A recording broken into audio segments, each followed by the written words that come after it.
Welcome, everyone, to the special presentation, Liberty Warrior, Rid Your Town of Tyrants. My name is Clint Grease, and I will be your host today for the next hour or so. The Commoner Law Group's mission is to bring to you trainings and courses that remind you of who you are, the free sovereigns of this land, and then to provide you with practices and principles to support you in taking action consistent with the truth of who we are. And today's no exception. We have an amazing presenter. You're going to be, at the end of this presentation, minimally, you're going to be extremely inspired to take action. And we're going to give you steps to take after this course in order to make it real. So I don't know about you folks, but we are living through some really terrible times. The tyrants are on the move. They've seen their opportunity and they're taking full advantage of it. Now, even though we've all witnessed a global agenda that I call a medical tyranny, obviously unfolding over the last 2 years, and it's excruciating to watch how many of our fellows fall by the wayside due to their ignorance and due to intimidation. But we, the people who understand who we are, we know that we have the duty to correct things. And so we've got a lot of work to do. We know that, but each and every one of us taking up our own responsibility in our own local communities will be enough to shift the tide and to turn things back to a Republican form of government that our founding fathers gave us. So where we need to learn again who we are and restore the key of knowledge about the truth of who we are, the free sovereigns that God created us to be. And we need to stop being intimidated. So today's presentation is going to take on both of those things. It's really the tyrant's most predictable and effective, unfortunately, way to subjugate we the people. One, through ignorance, to keep us down and keep us thinking that we are subject to all the rules and codes and statutes and millions of mandates and orders, and just keep going on and on and on, that we are subject to the government, and further to use many forms of intimidation, from intimidation of physical force to losing your job, to simply trying to keep up with all the many rules themselves, and as if you're going to be able to follow them and keep track. So they have lots of different ways to go at us, but we, the people, are stronger than that. We're more powerful than that. As soon as we step into our power, we win. So today we're going to hear from Teresa, who is a stained glass artist by profession. And I want to show you in just a second some of her beautiful stained glass to show you. But at the same time, she's also a fierce fighter for we the people. And I first met Teresa last year, and I heard her story. Was fortunate to see a presentation she did up in Idaho at a freedom conference. And I was super impressed by not only her spirit, her tenacity, the fight that's in Teresa, but how consistently persistent she is in the goal of taking the tyrants out of her small town in California. Carmel, many of you may have heard of Carmel by the Sea. It's in Monterey County, central coast of California. It's a beautiful little tourist town, and it belongs to Teresa and her people. That land is hers and the people who live there and inhabit that land. And she knows it, and she's acting accordingly. So a year ago, when the medical tyrants determined that they were going to close down a beach or several beaches in her area, she drew the line in the sand, no pun intended. But she started off, as you'll hear today, with just a fire in her belly. And then where it has led her is going to be an incredible story for you to hear today. So thanks for being here. Thanks for coming. Thanks for carving out some time this afternoon. My promise to you is that you will be glad you came, that by the end of this time together, that you will be very glad you came, that you will get some serious personal value out of it. And it'll not just, again, being inspired, but also what kind of actions you can take to rid your town of the tyrants in your town. I'm personally a student just like you, learning alongside of you with Teresa's wisdom and the jam-packed information that she has for us, and very practical steps that you can take as well to rid your town of tyrants. We will have a period of Q&A toward the end. So thanks again for being here. Let's get started. Teresa, are you ready to rock these people's worlds? I'm ready. I'm ready. Yep. Yeah.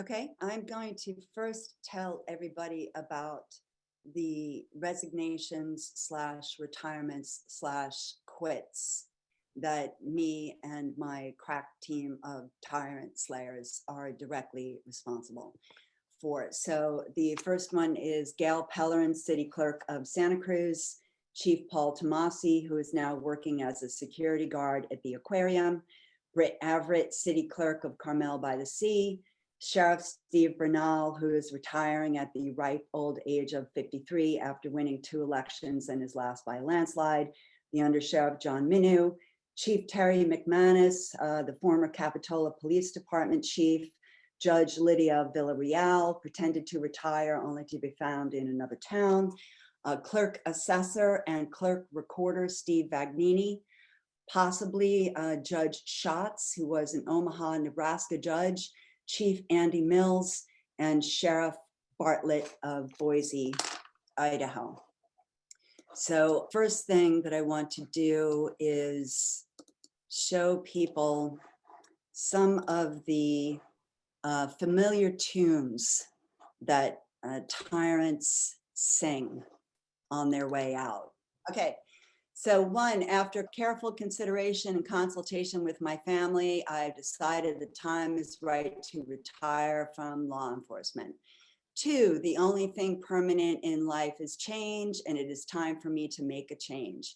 3, insert tyrant name here, said he considers himself blessed to have had the opportunity to work in former slave town name here, but has found the time is right for him to step down from his position.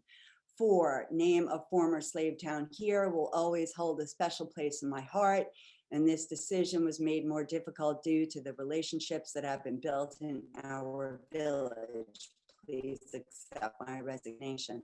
That one I remember is from Chief Paul Tomasi. 5, spouse's name, and I want to spend more time with our growing family. 6, the press release stated, insert tyrant name here, characterizes her retirement as a graduation and noted she plans to continue serving the community through nonprofit boards. Declined to comment. 8, quit to get significantly more money in a general area intentionally left obscured here. 9, it has been a distinct privilege and honor to serve as a title here since my appointment in date here. 10, tyrant title here, quit suddenly, his motivation a mystery. 11, personnel rules do not allow us to elaborate further on his departure at this point. 12, these are definitely tough times for law enforcement. I believe we have the talent and great leadership here to continue improving our mission into the future. And 13, she plans to focus more on his insert hobby here and nonprofit work in the coming years. I will not be retiring from everything he or she says. Let me jump into the reason for why I'm here. And first, I will show you the story that they had in our local paper about the fact that each of these separate political subdivisions, so Pacific Grove, Carmel, Monterey, all decided independently that they were going to close our beautiful beaches. And so I called the city administrator of Carmel, a gentleman by the name of Eric Palmer in Monterey. And then I spoke with Greg Johnson just about 3 hours before I was actually arrested on the beach, where I was attempting to kind of activate their morality and let them know that they could not prohibit the people from being in nature. And they were smug about it and thought that I didn't have a voice. So this is what they declared to be the disaster area. That was the disaster area. So they had a warning on the Carmel by the Sea Police Officers Association page that accompanied this post, where they gave us warnings that we could walk on scenic, we had to stay 6 feet apart. If we went on the beach, we were going to be arrested and charged with Penal Code 409.5, entering a closed area, and we were going to be taken to jail. So by this point, I had just absolutely had enough with the encroaching tyranny. And even if this pandemic wasn't a Tavistock created Frankenstein monster, and it was real, first of all, the government doesn't have the authority to stop us from doing what it is that we want to do. And second of all, there's no place in the world healthier for a human being to be than on the beach, in that environment, breathing the fresh air next to the ocean water, in the sunlight, with their feet in the sand. So when I went down on the beach after I'd spoken to Officer Greg Johnson, I really did not intend to do what wound up happening. Because when I went down there, that they had cordoned off the entire beach with police tape, like it was a crime scene. They had steel barricades along the parking lot. They had CERT team members, and they had this one police vehicle that was patrolling the water's edge. And they had completely kicked there wasn't a single human being on the beach. And I drove to a section down Scenic. They were all, they were slaves. And they were standing behind the police tape with masks on their faces, looking out sadly at what was happening, feeling completely powerless, and watching this one single vehicle tell them what to do. So I parked my car, and I was so blind with rage about what was happening that I wasn't even in control of myself. And, you know, for lack of a better way to put it, I became possessed by the Holy Spirit. And I called to the crowd and I said, they have no right to do that. That beach is a gift from God. We have got to go down there and take it back. Who's with me? I need the men to come with me. Don't let a woman do your job. And not a single one of them budged. In fact, one boy laughed at me on the way out there, and he said, you know, have fun getting arrested, lady. So I went out there, and what I'm going to show you next is the body cam footage. Yes, are you the one that I spoke to? You are. Oh, hello. Yeah, so I also told you if you come down, you can be arrested. Okay, All right, so I need you to leave the beach. okay. Okay? Because I'm trespassing? Look, do you want to go to jail? No, I think I just prefer to speak with you about it. That's Okay, all. I already had this conversation with you. I had a very long, extensive conversation with you, and I'm not going to get into this debate with you. Okay. So you have two choices. You can either go to jail or you can get off the beach. Okay, is the corporal here? Can I speak with him? He is, but I'm the watchman. No. Okay. Okay. So I'll tell you what, why don't you go up there and wait up there, and he'll come meet you. He's going to meet me up there? Go right to where my car is, and he'll meet you there. Okay. Okay? Okay, sure. Added 2, Lincoln 3. Can you respond to my car at Scenic and 8th? There's a lady who would like to speak to you. She wants a different answer about the beach than I give her. Have her wait there, I'll be there. White pants, green jacket. Read it. I waited there for about 20 minutes and nobody showed up. Okay, so actually I should interject here that there was one other gentleman by the name of Jay that had defied the orders, and he was walking his dog. And at the end of the beach, there's 3 guys, Officer Johnson, Officer Joe Boucher, and then a third that they have refused to identify. And they wound up tackling him in the water. And so he's in the back of the police vehicle right now. And so. He had to go because of the husband.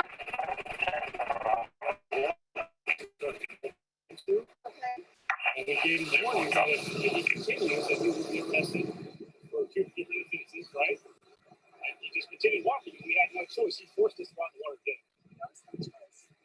Stop with that. Forcing. So drop your back. You're gonna go to jail with him. Because you were advised earlier. You refused to help me get your husband out of the water, and I asked you to. Not my And so husband, now you're didn't also know going him. to jail. Yep. So you will only be charged with violating the first for entering a closed area. Okay. As long as you don't resist or anything, that's the only thing you'll be charged with. You understand? So you're gonna need to provide your information. Okay. When you get booked at county jail, you go to county jail. If you fail to provide that information, they will keep you as long as they need you to provide your information. So continue to not cooperate with them or us. Basically, you will be held. They have no recourse.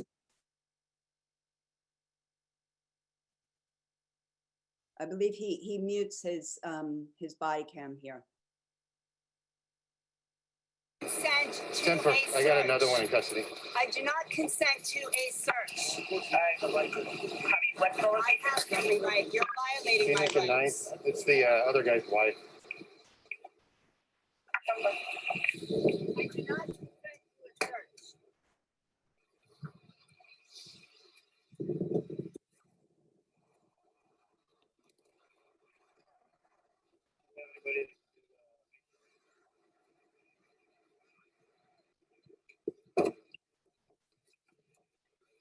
Okay, let me stop it here.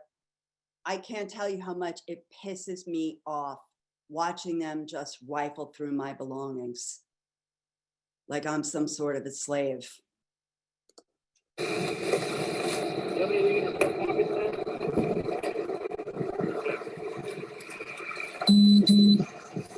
I do not consent to a search.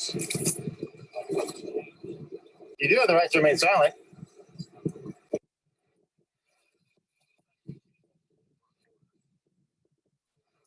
Bag or no, that's her bag. Yeah.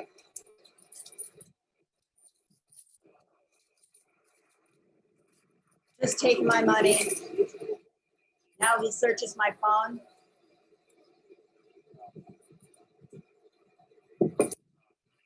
Take your ring off. We'll have somebody search you. 4 Lincoln 3 criminal inquiry. Good. Just for information, that lady that I just needed to talk to, she did call back saying she was on the beach as well, waiting for contact. Jennifer, that's gonna be her.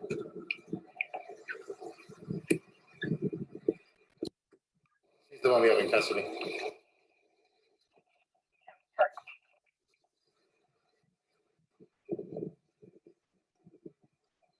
I just arrested his wife.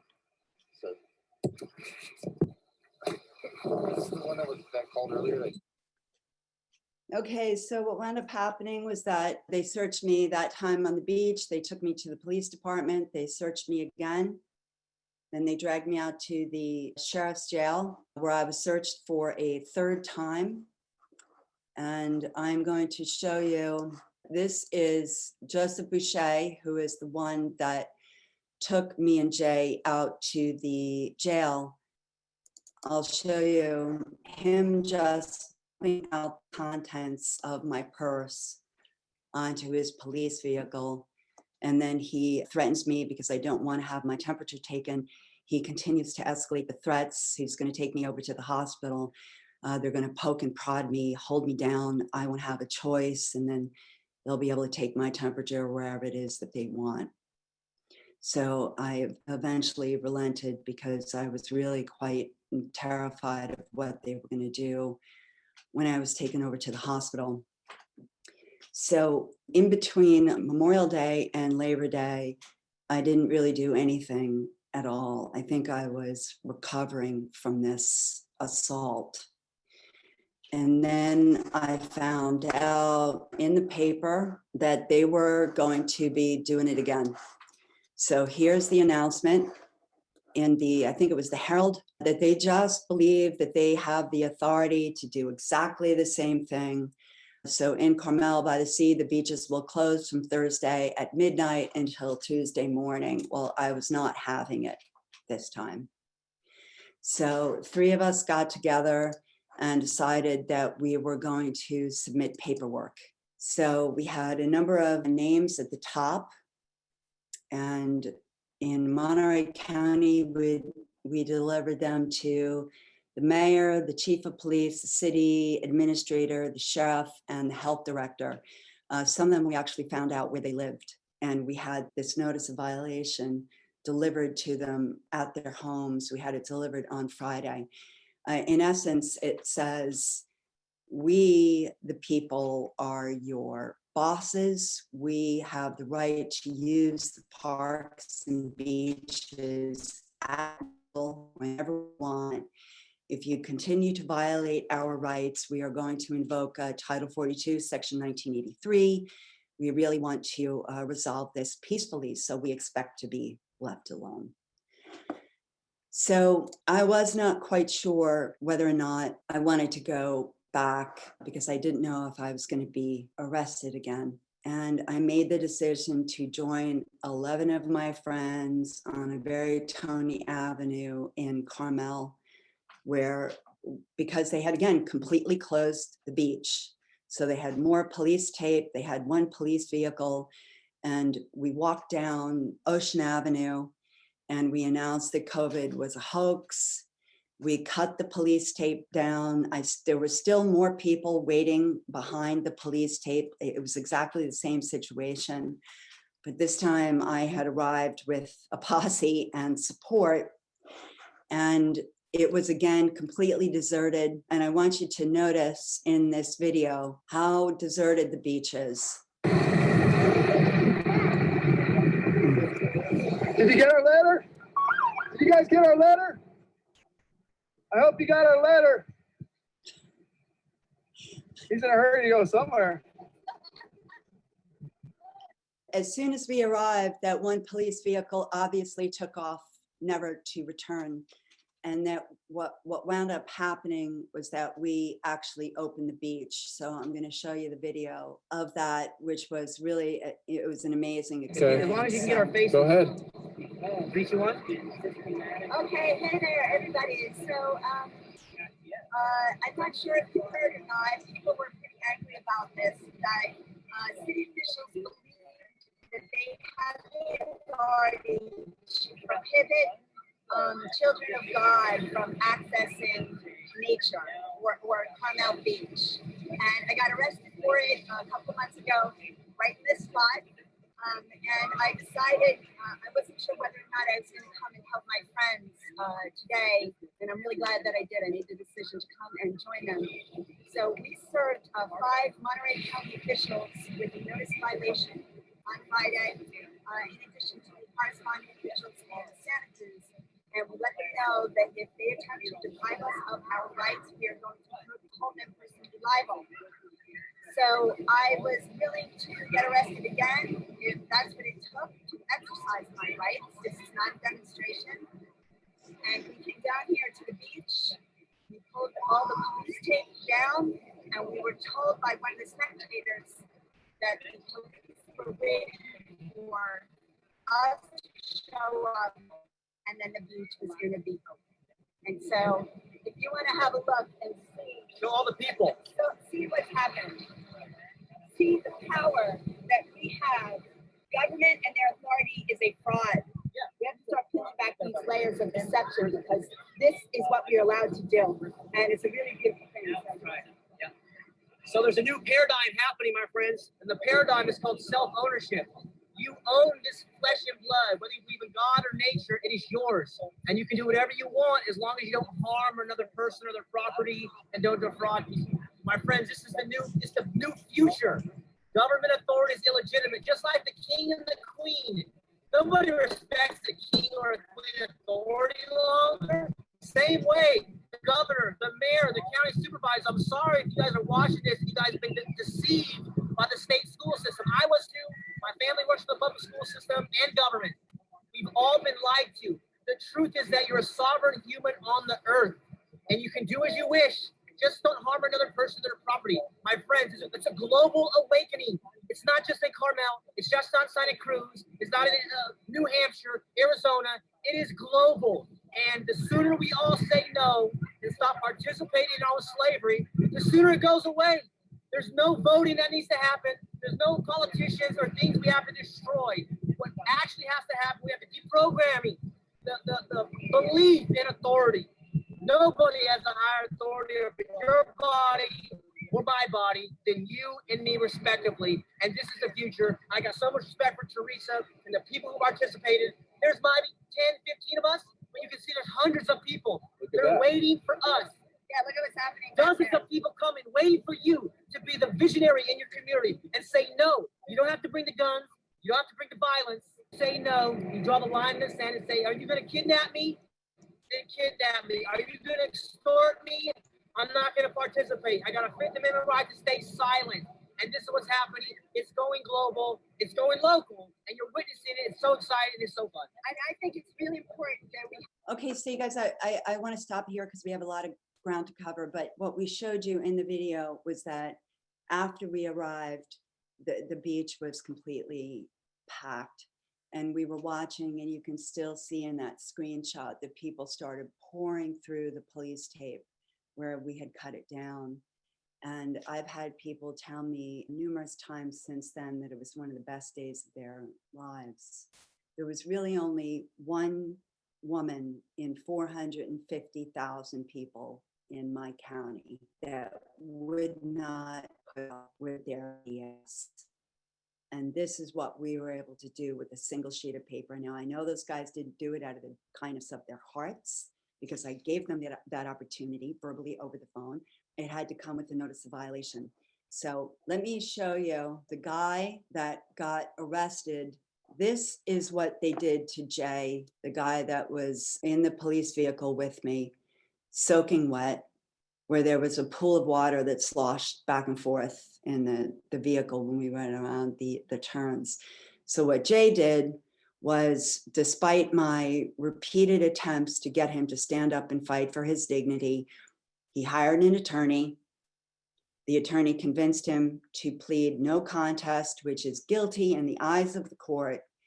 And that man paid a fine, as opposed to the route that I took, which is that I reclaimed my dignity and self-respect in exactly the same spot.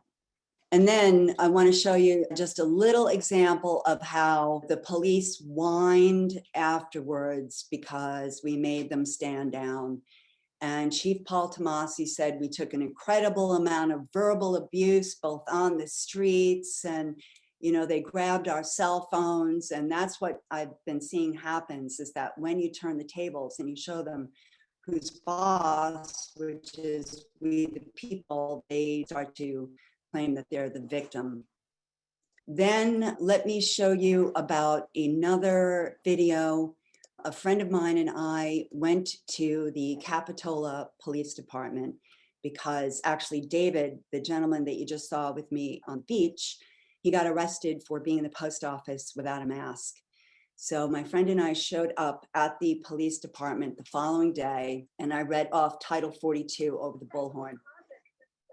And I turned it up. Any citizen of the United States or other person within the jurisdiction thereof to the deprivation of any rights, privileges, or immunities secured by the Constitution and laws shall be liable to the party injured in an action at law, suit in equity, or other proper proceedings for redress, except that in any action brought against the judicial officer for an act or omission taken in such officer's judicial capacity, injunctive relief shall not be granted unless a declaratory decree was violated or declaratory relief was unavailable.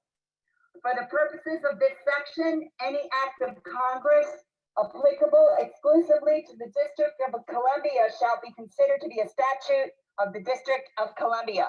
Title 42 U.S. Code 1983 gives us the ability to strip you of your qualified immunity and sue you. The state will not pay for your attorney's fees. You will be liable for them.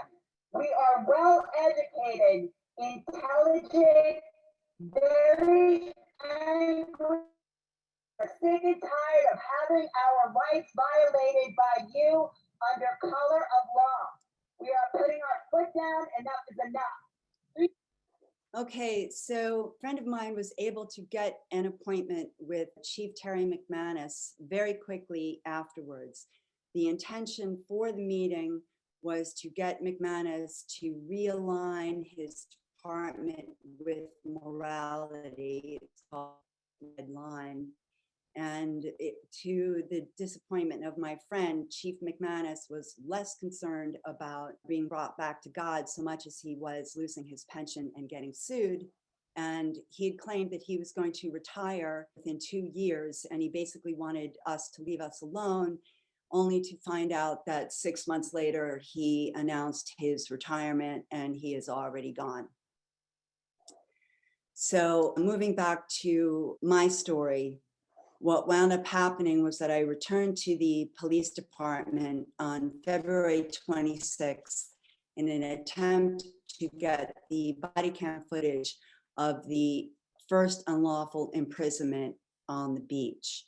So they told me they would not mail it and I could not send a friend to come pick it up because there's presently a warrant out for my arrest for failure to appear for the first court appearance. So if I have time, I want to discuss at the end why I really want to encourage people to stop showing up to court to defend yourself when you have been the victim of a crime, because it is undignified for the children of God to give this whole monster force. They send out a force, you give counter force. Now the two of you are involved with the dance. I didn't have to show up to court to defend myself against anything. I was perfectly in the right to do what I did. And I also had rescinded my that they sign under threat, duress, and coercion. So what's happening here in this video is that these two officers are attempting to get me to give them my ID in order to get the body cam footage back. And you know who I am. We've already had an interaction. My face and my voice are on that footage. It's my property. I don't have to follow your rules. We, the people, make the rules.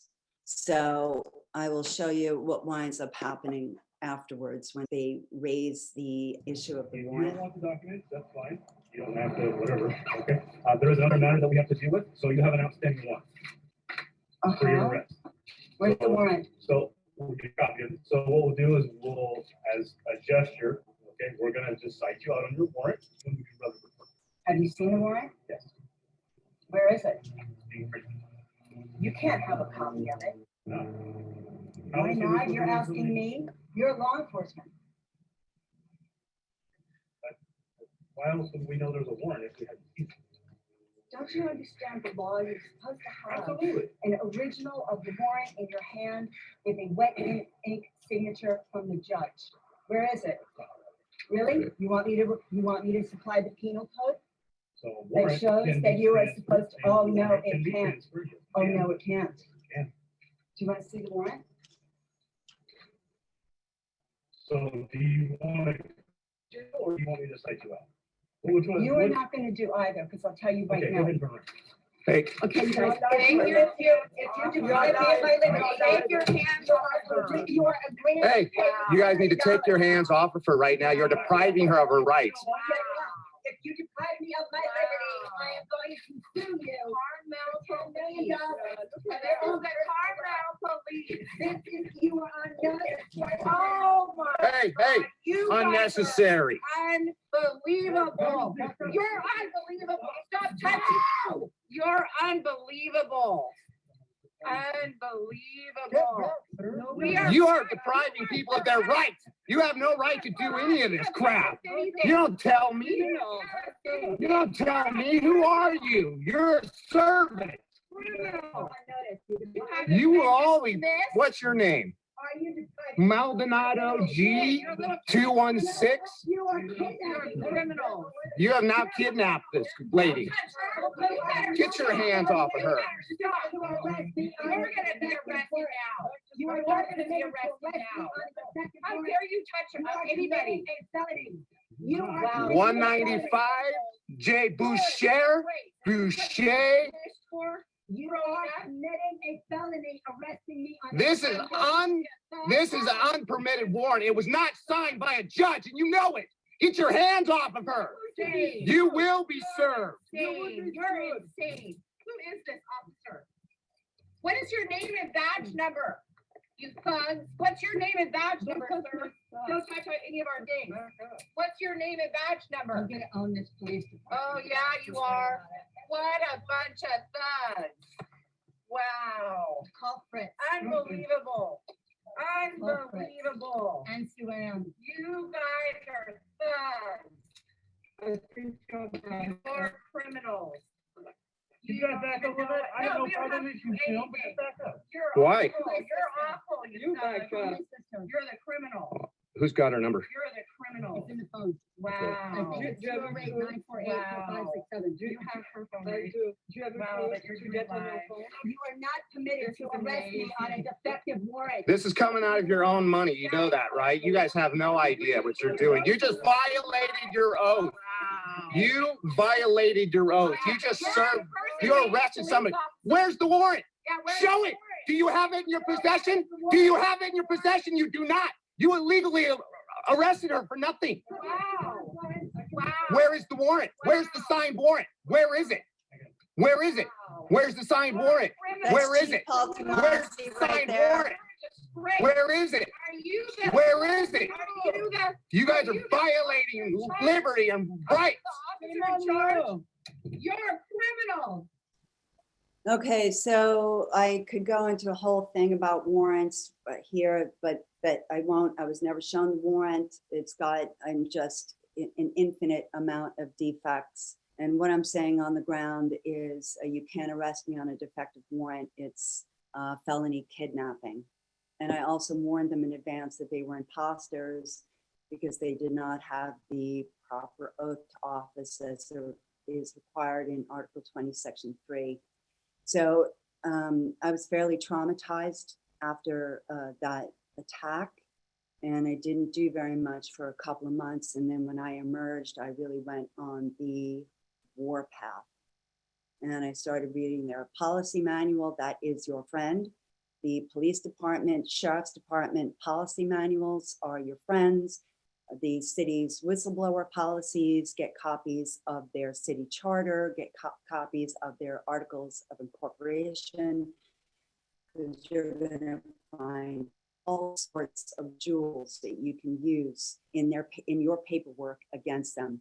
So I have submitted, it's probably about 80 public records requests and professional conduct complaints. And I'm going to run through a few here that is going to be submitted to the mayor. So this started January 21st. I wanted to be provided with the name of every officer involved in my first imprisonment. They have not answered me. I wanted to know the identity of both the male officer and the female officer that were in that video. There's a blonde female in the background who's videotaping. They've ignored that.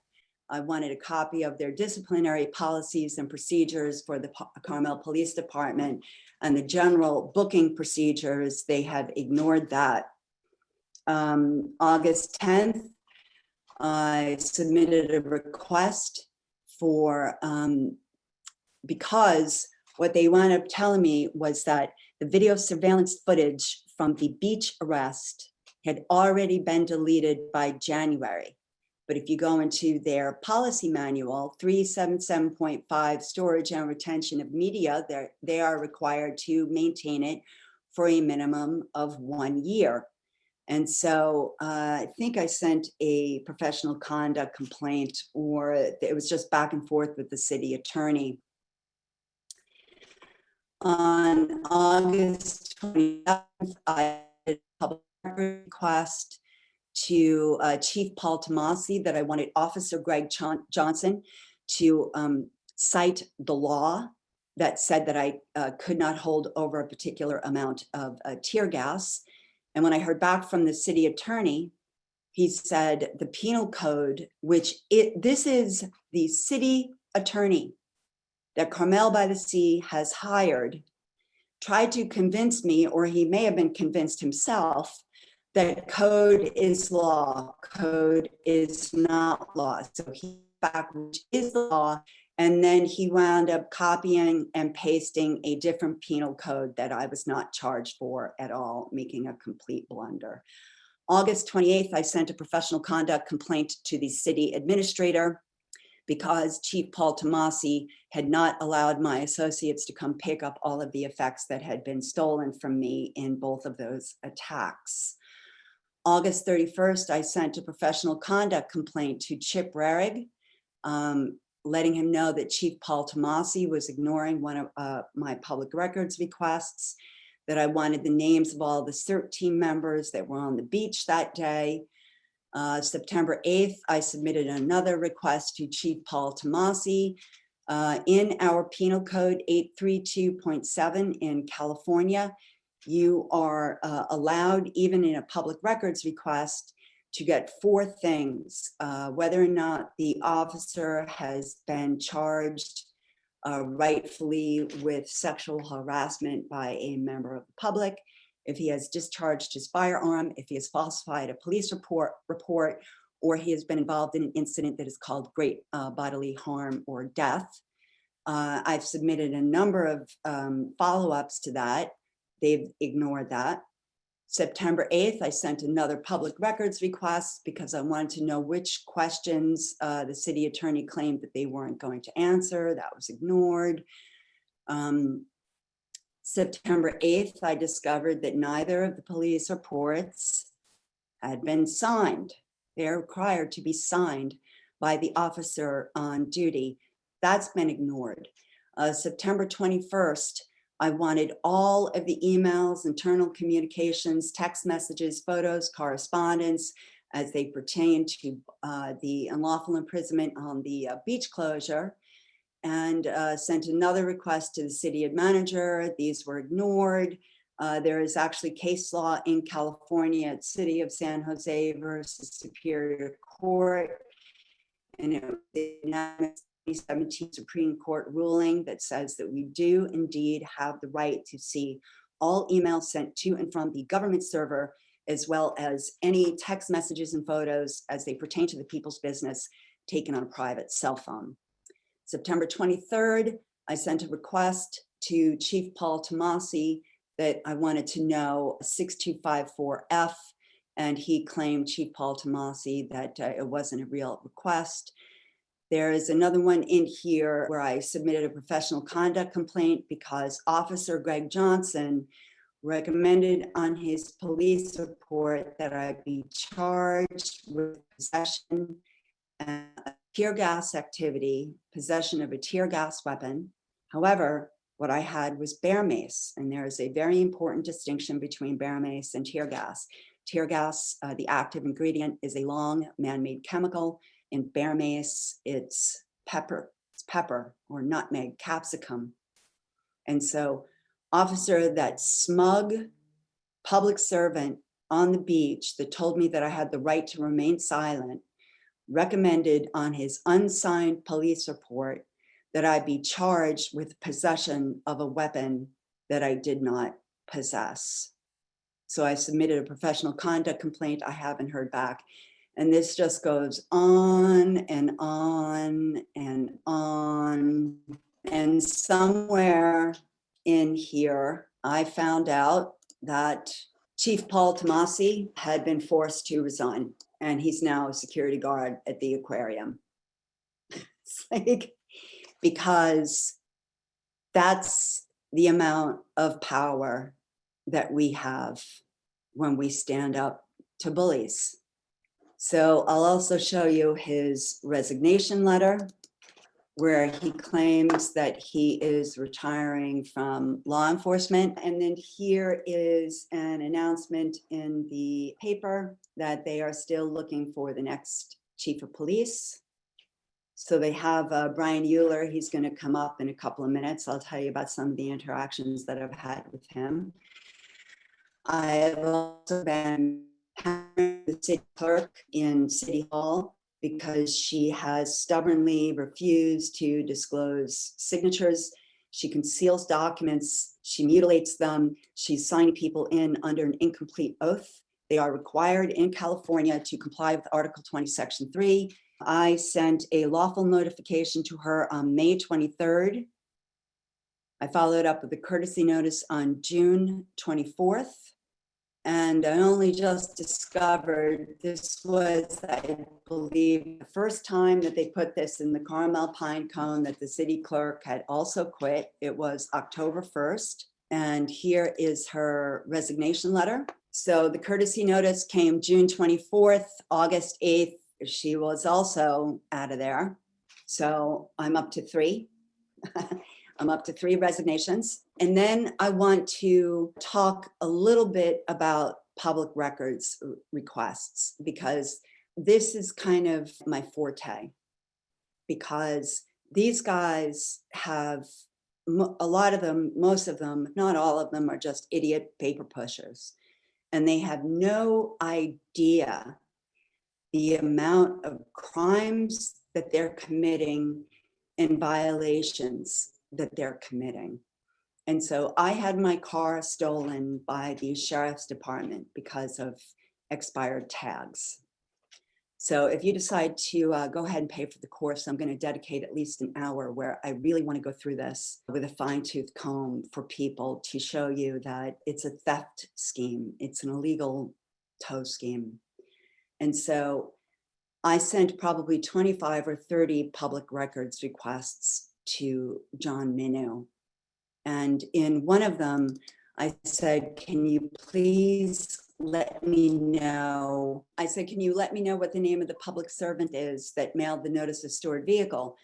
Well, the undersheriff, John Minu, wrote back, your reference to the public servant is a poor term.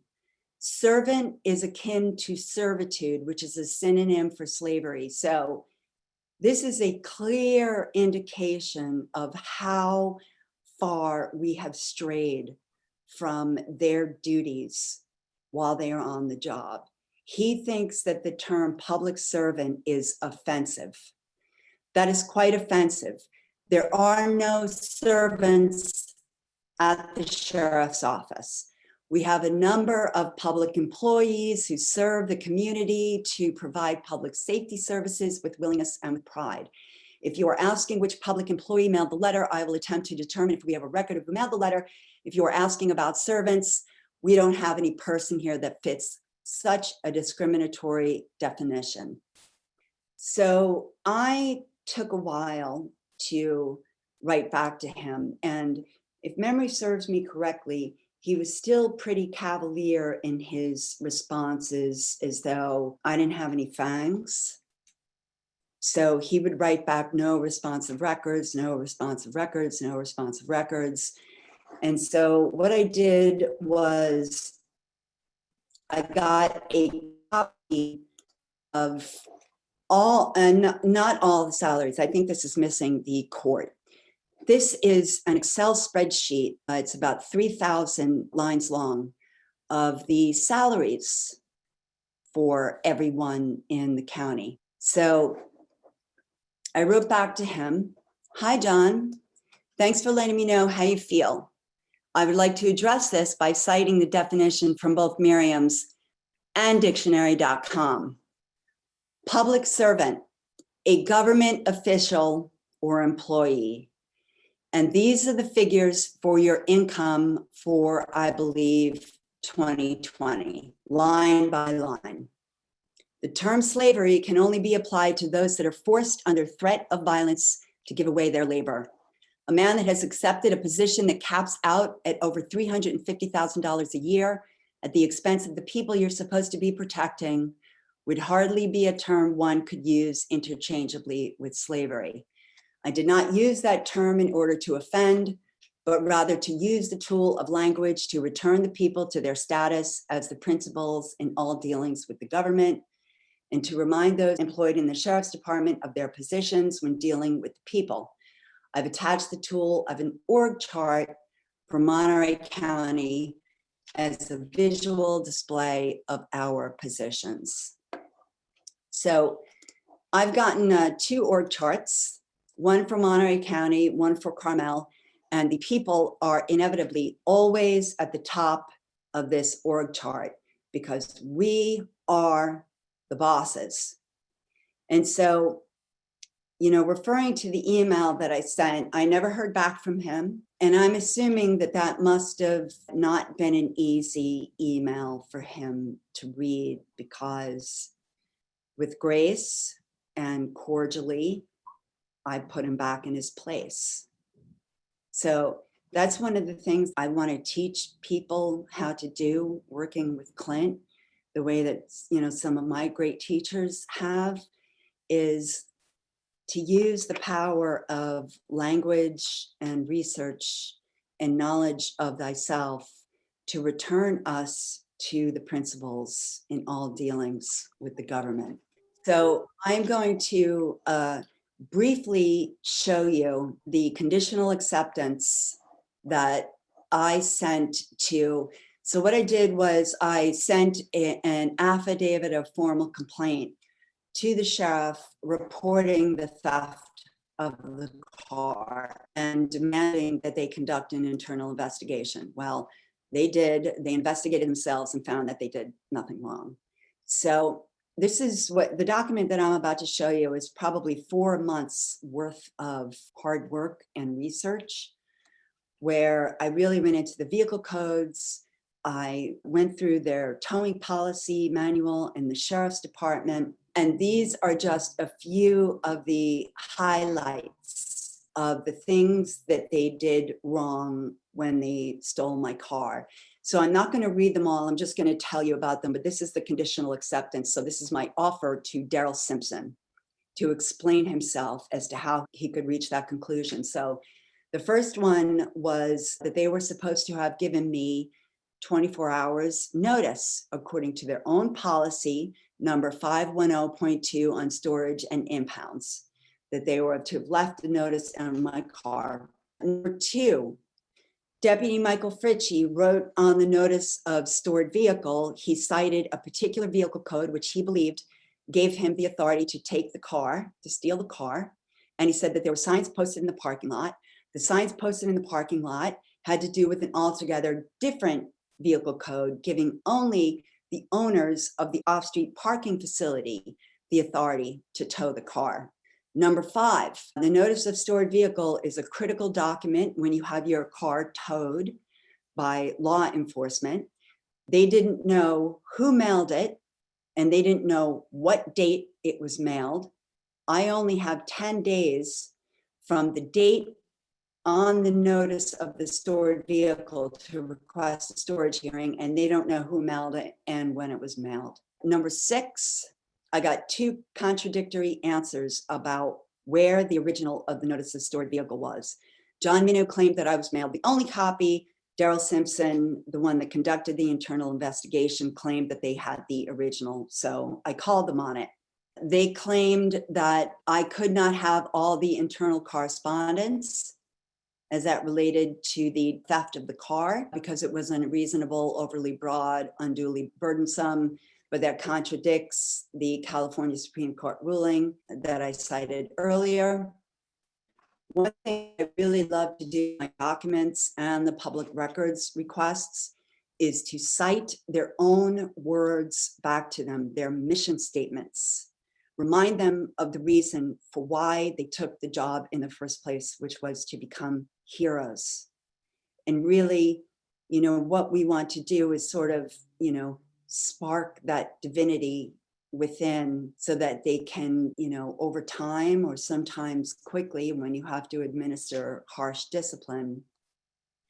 So this one for 14 says, the mission of the Monterey County Sheriff's Office is to safeguard the lives and property of the people within our county. We perform our law enforcement and custody duties with honor and integrity in order to guard the public trust. Number 15 was a violation of Vehicle Code 4000 because Deputy Michael Fritchie was supposed to have confirmed with the owner of that parking lot that I did not have permission to store my car there. Number 17, they violated their own policy 510.4 on vehicle towing because they were supposed to have taken an inventory of everything that was in my car. Number 21, Deputy Michael Fritchie intentionally undervalued my car on the notice of stored vehicle. He put 0 to 300. He doesn't have any accreditation to be valuing property. I'm assuming it's because this is a towing scheme and they're working in tandem with various tow companies in the county. He also violated, I pointed out, my 4th, 5th, 7th, and 9th Amendment rights. He is now in default of a multi-million-dollar notice and demand that he got within a few weeks of stealing the car. So I gave him the opportunity to fix this and he ignored me. Then I also let them know that they are encouraging their deputies to commit all those crimes that are listed there: racketeering, extortion, conspiracy, conversion, grand theft auto. I found out that the towing company in the contract, I got a copy of the contract that they have at the Sheriff's Department, that they are to give unabated access to their office to members of the public, but instead they force the people to do business at the edge of the fence. The undersheriff refused to give me the name of the tow truck driver.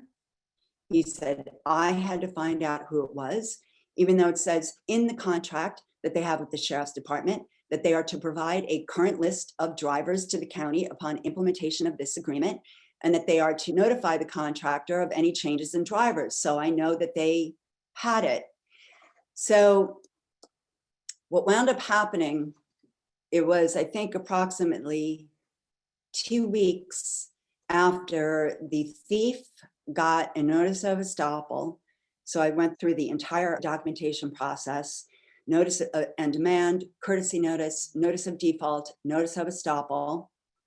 And after this conditional acceptance, we found this out.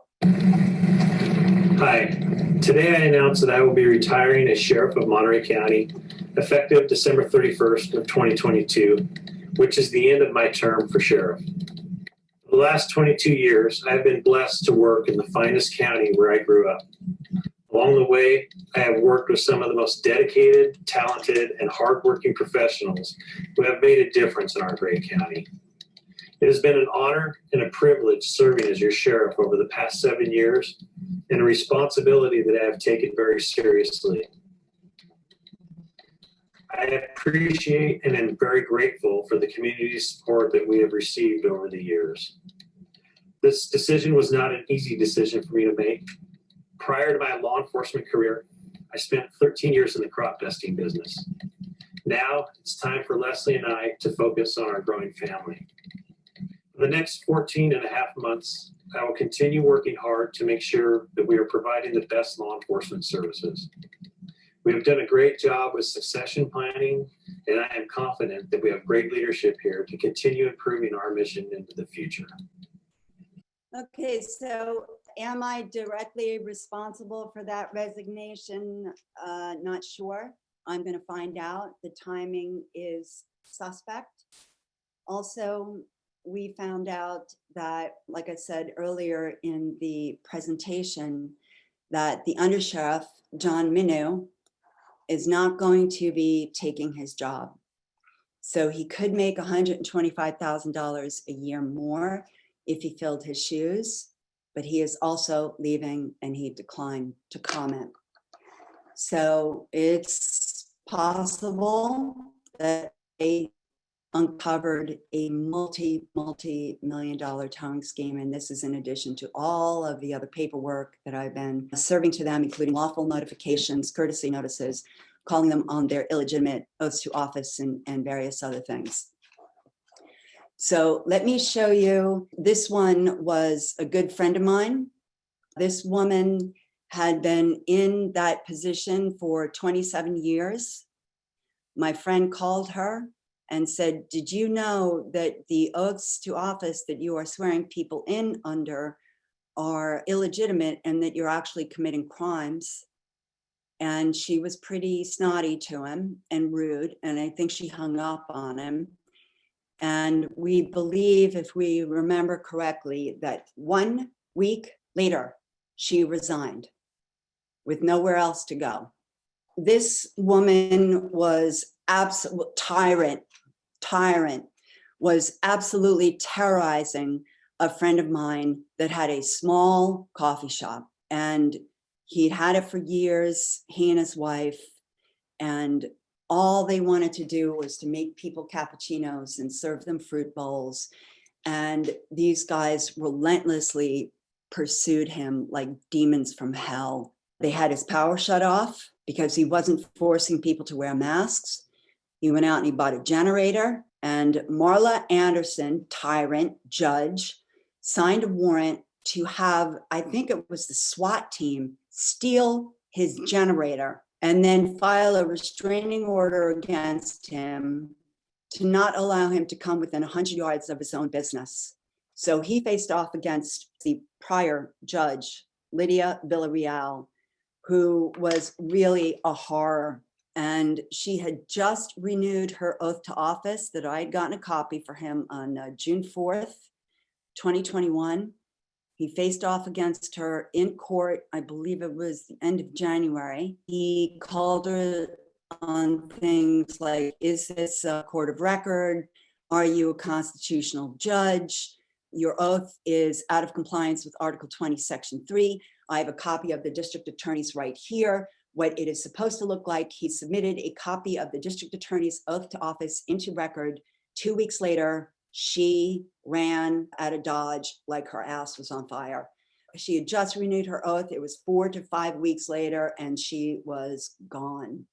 This one I am not at all responsible for. However, I know that some pretty fierce paperwork has been filed against, I don't know, there may be some people from Idaho on here. Pretty fierce paperwork filed against the sheriff, and he quit by email, never to show up again, never came back to work the following day. We have a few more resignations. But my friends had been filing similar paperwork against this tyrant in Santa Cruz. He also announced his resignation. And then recently, I was introduced to a group that filed a notice and demand to all of the local Superior Court judges, this guy, the county assessor / clerk recorder, and various other public servants. And we believe it was 3 weeks later, he also announced his retirement. Then there's one other video, and then I want to tell you about the fact that the interim chief of police is now making house calls to my studio. So this is Joe Boucher again, and I'm sure you guys remember him, but he is the one that arrested me on the beach. And the reason I screamed while I was on the ground is because I thought he was gonna break my arm. He had twisted it so hard behind my back. So this is a friend of mine. He's about to serve a document to them that we, you'll have to pardon my French for a second, but me and my friends lovingly call it the shit sandwich.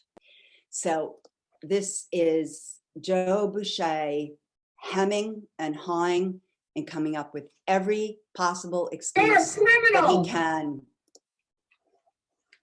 What agency were you with? I'm just a private, I'm a friend of Teresa Bucola, who's serving these Are these documents. any kind of like civil documents or something? They're Are you a legal processor? No. That can serve documents like this to people? I'm a man. Okay. I'm a friend of Teresa's. Okay. She's more than happy to mail them in. So we don't, because of COVID and everything, we're not gonna take any documentation. I've given them here twice during COVID before. Okay. Well, if you're not a server, like a processor that serves legal documents. You don't have to have a license to serve, be a Well, you have to be processor. appointed by the court, correct? No, You're sure about that? yes. Okay. Well, we don't need them. So what kind of documents are they? They're legal documents, What kind of legal documents? common law legal process. What are they for?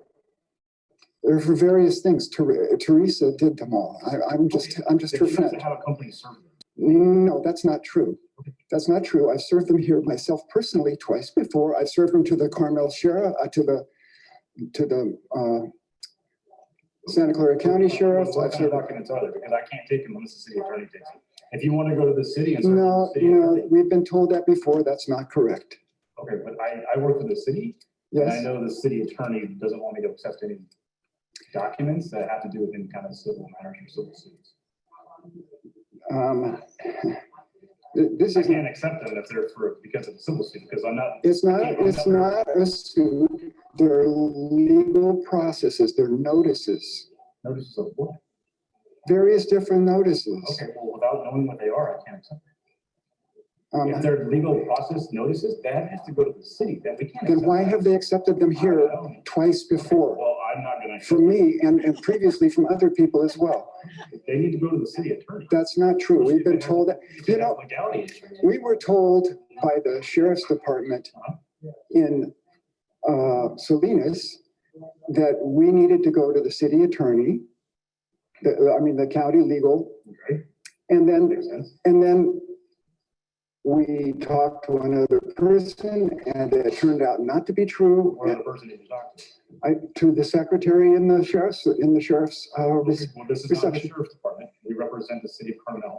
Those documents need to be transferred or handed off to the city hall, the city attorney, and the city attorney can determine what they want to do with it. If there are legal processes, that obviously has to go through the city attorney, because I'm not an attorney. Does that make sense? You know, I believe you've received these documents before, Mr. Boucher. Okay. So why would you? I don't know what kind of documents they are. Then why would I?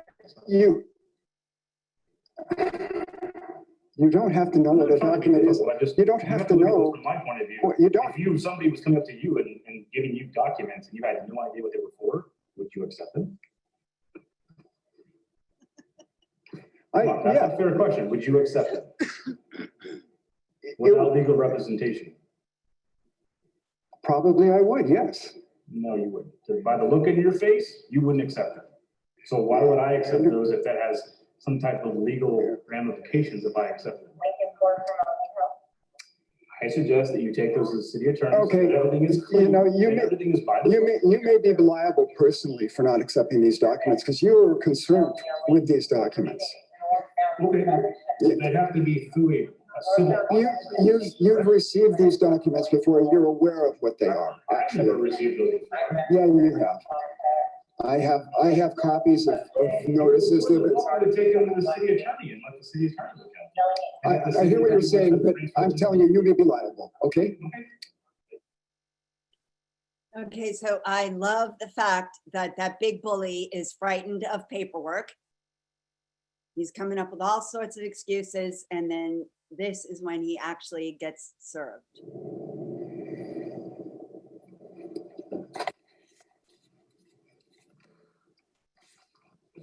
Yes, hi. Mr. Boucher, you are served as well as the rest of the people who work here.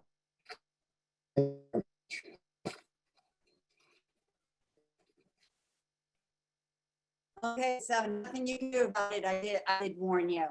So there are two final emails that I want to show people, and they're brief.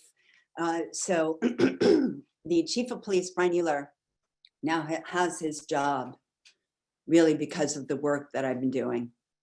And so he has repeatedly asked to go out for coffee with me.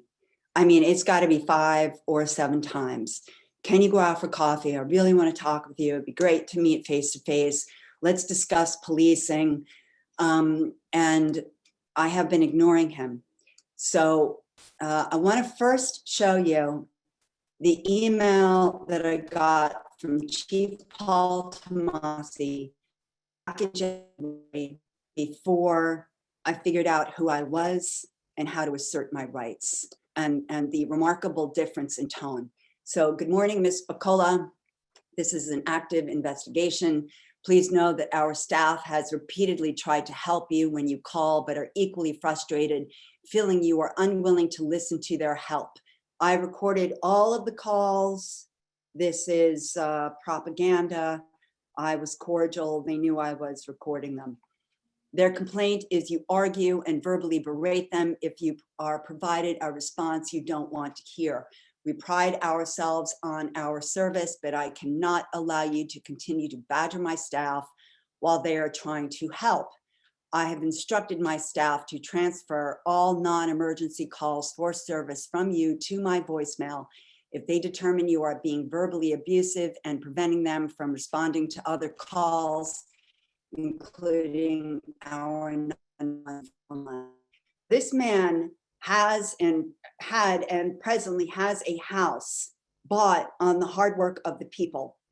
So this is one of the emails that I got from the chief of police after he started running over public records requests to my art studio. So hello, Teresa. Despite our meeting being ever so brief, it was good to meet you in person. I was hoping to take a short break from the workday and perhaps pick up a Christmas gift at your store, maybe next time. So like I said before, from what the chief of police was doing before, and now I got one making house calls who wants to come in and do Christmas shopping. As mentioned, there was no search of your phone because I submitted a public records request that I wanted a copy of the search warrant that Johnson used to search my phone. Officer Johnson explained he turned off the video, which was running so the battery wouldn't die on your phone. I recognize that you are very concerned about contact with the police, but I hope you understand that I believe building bridges and breaking down barriers requires personal contact as opposed to seemingly endless streams of impersonal email. Maybe next time we can sit down somewhere for coffee to discuss your concerns about policing in the city of Carmel by the sea. As always, please feel free to reach out by phone anytime. My direct number is 620-2029. So now I'm getting the direct line to the chief of police. That's what's been happening. Like I said before, had no idea that these sorts of things were going to start happening. And I really, I can't exactly say that I was ready to die when I went on the beach that day, because that's not exactly correct. First of all, nobody can kill me if God doesn't want me dead. And second of all, nobody can kill me anyway because I've been promised everlasting life. And so the only reason that I'm here is to be in devotion and service to the truth and God. And I think that force, you can't fake it, it's felt. And people know it when you start communicating with them and you are persistent. And then I would also like to tell you that if you really sink yourself into this process, there are going to be master teachers that are going to start finding you because they're looking for you right now. And you're going to start looking for them, and you guys are going to start forming an unbeatable unit together. Because I've got, one of my friends who just loves ferreting out codes with me. I've got other common law masters that have shared documents. And you're going to feel so incredible when you can see that you can do this. And not only that, bona fide miracles start happening. And so I was on the phone with a friend of mine, and this is the truth.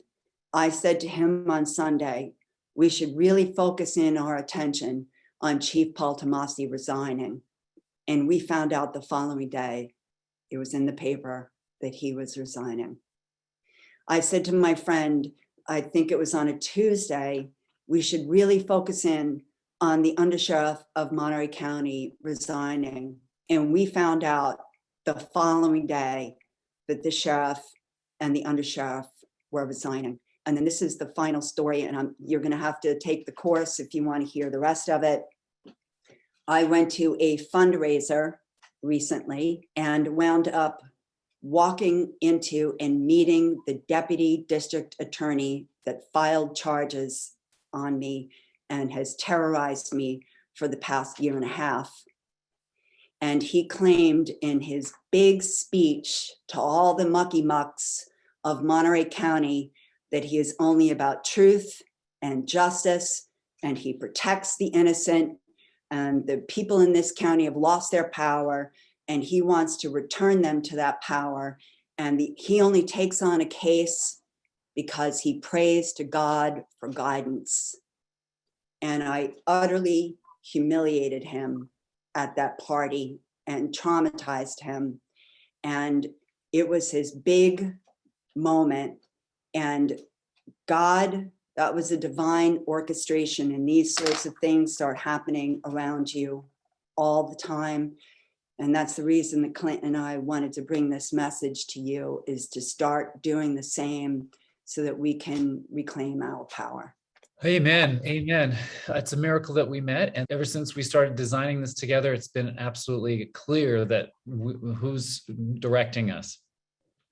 And I'm very grateful. I am just so grateful. And thank you for your story. Thank you. I'm so moved, so inspired once again by who you are and what you've stepped through. You didn't know from when you started all that was going to take place, what it was going to take of you. You learned the hard way. And so I want to, that was exactly what happened when I heard your story. I said, I have to find a way to bring Teresa's story to everyone. Not only the story itself, which is so inspiring because it's just got every element of the kind of tyranny that is everywhere in our country today, but because of all of the things that you've learned along the way, the practical things that you've learned along the way that every person has to have in their hand to be effective. I need this story to be out. I need you to get, I said to myself, I have to get Teresa to pull together all the things she's used in Carmel and provide them to the rest of us so that we have those same tools in our hands and we can go after the tyrants in our own towns.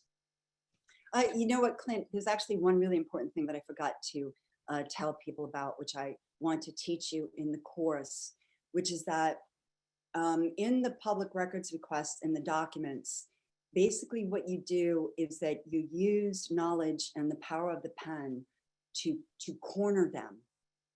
So they are so ignorant of their own rules and codes that becomes your job to research absolutely everything that they claim gives them the authority to violate your rights.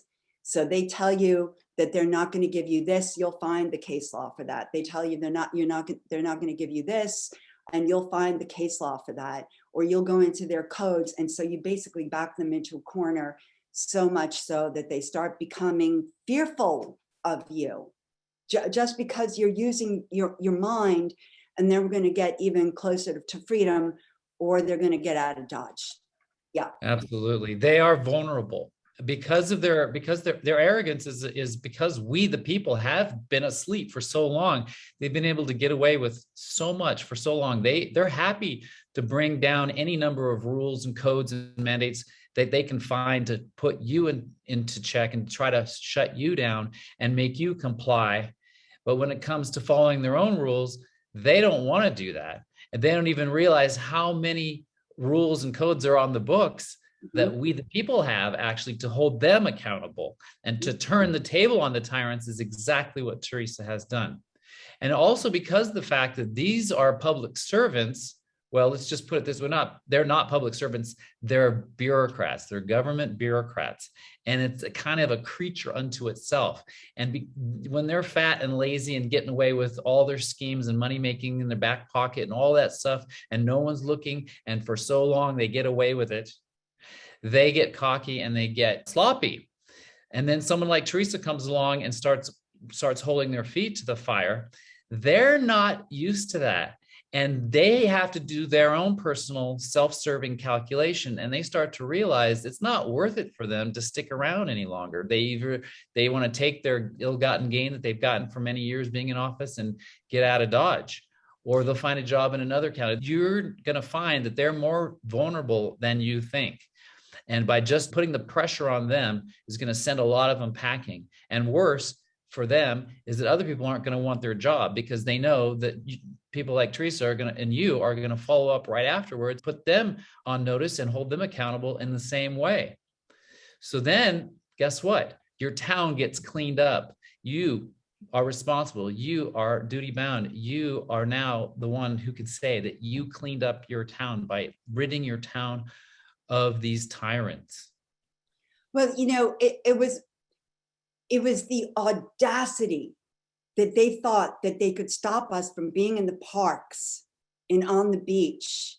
It just drove me mental. And so you really have to get angry. And also just the arrogance of Greg Johnson on the beach, as though they treated me like I was their property. And as one of my teachers says, they are going to treat you like a slave until you assert yourself and let them know who's boss. That's right. And so we designed a course that will unfold over 6 weeks. And it's not only going to tell in greater detail the entire story of Teresa's fight and her friends and the others that she's met along the way of what did you say? Tyrant slayers. We're going to turn you all into tyrant slayers yourself. So there's going to be all the rich detail of the story that is Teresa's life in these last year and a half or so. But every single lesson along the way of how she did what she did, and the documents that we have that she's created or discovered over the time. So Liberty Warrior, Rid Your Town of Tyrants is Commoner Law Group's new course to turn you all into the tyrant slayers that you need to be. Think right now, I invite each and every one of you to think about your town. Think about your school district. Think about your utility department. Think about your Department of Public Works. Think about all the areas of your town where you know corruption is going on only because no one is looking. And then you're going to be the one through a series of actions that Teresa will teach you step by step that will first empower you with the knowledge of who's doing what, and then help you determine exactly where to go to work in holding them accountable by their own codes. We're going to get into exactly what that looks like, but let me just share with you how the 6 weeks are going to unfold. And again, this is starting next Saturday at the same time as this presentation. So noon on Pacific time and 3 o'clock in the Eastern next Saturday. The Liberty Warrior, Rid Your Town of Tyrants. The first lesson is going to be all about Teresa's first arrest. Okay, you saw the video, but what was learned at that stage was so critical. Teresa learned how you have to be consistent with yourself and your principles and truth. We need to restore in ourselves the truth of who we are. In order to be a true warrior, you can't goof around, and you've got to finally come to the truth within yourself. And you also have to get your tyrants, you got to honestly give them a chance to do the right thing themselves first. So we don't assume right away that they're all bad people. In fact, we believe we can appeal to their conscience and give them a chance to do the right thing. In common law, that's one of the principles of common law, is that you give people the opportunity to change and correct their behavior. And you tap into that righteous anger and don't let it overwhelm you, but let it motivate you. You're going to learn how to deconstruct the government euphemisms, how they use language against us. These were all lessons that Teresa learned through brutal mistakes. Some mistakes, she's going to be completely transparent about the mistakes she made so that you don't have to make those same mistakes. Don't be afraid to make mistakes. That's part of the process. Yeah, that's part of the process. It's part of what Teresa is modeling. She's a role model for all of you. And it doesn't have to be done perfectly. You don't have to have a formula first to follow, although this course itself is going to be definitely the best we've got so far in terms of offering you a script, but you have to be willing to learn as you go and make mistakes. Class 2 is called Now I'm in Their System. Okay, so now we've got legal matters to deal with. They want to try to rough you up and push you around and intimidate you through their system, but you find out in this lesson about due process and about the legal system that actually has the law on your side. And things like, if you get a citation, do you sign it? All kinds of detailed advice and tips about how to deal with the thugs, really, but to keep that sense of dignity and pride that you have as the sovereigns that you are. In classroom 3, we really go into what it means to go on the offensive. So once and for all, you have to determine that you're going to take time to go and teach them a lesson. Okay, so you find out about the law again more deeply about how are they as public servants subject to the codes, rules, and regulations that have been passed and that absolutely were designed to keep them in check, that no one is using, and to learn how to use those.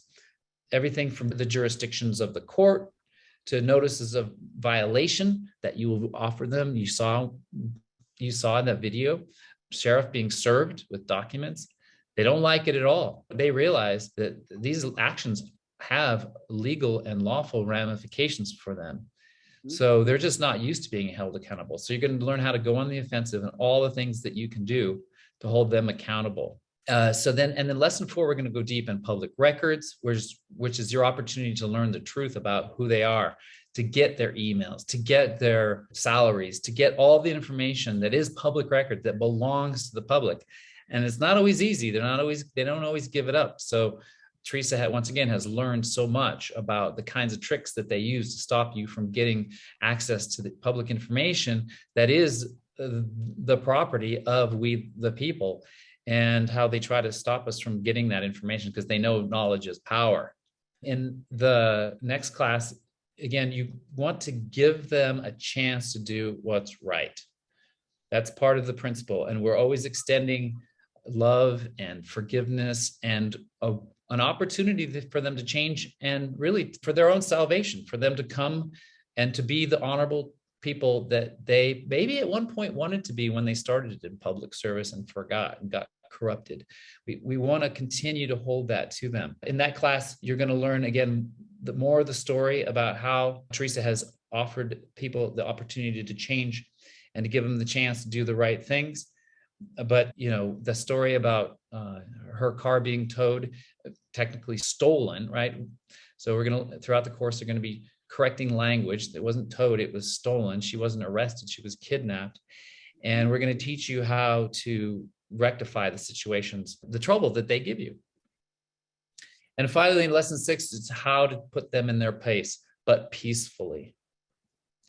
And there you're going to learn to continue to develop your character as a warrior, and how to vying for power, how they themselves have internal power playing, and you can take advantage of those things. We're going to go into the illegitimacy of warrants. There's a whole thing that most people have no idea how the system of warrants is managed, and it's not lawful. These are illegitimate warrants that are being used to arrest people and deny them jurisdiction and due process. These are all unconstitutional actions that are very, very commonplace, unfortunately, these days. It's a slave trade. And the big secret will be that, yes, it's a form of slave trade that is human trafficking. And so, yeah, we're definitely going to uncover the truth about the ugly underbelly of your city that is going on. This. When your politicians and public officials come on TV and they look so nice and polished and they speak so nice with all these pompous platitudes about truth, justice, and the American way, and meantime, they're profiting themselves in the background at our expense. It's time to turn the table on these tyrants. So I hope you'll join us. I would love to be able to teach people how to start holding these guys accountable and putting them back in their place, and using cordial language and finding the case law, how to research into the codes, how to corner them with language and their own words and their mission statement.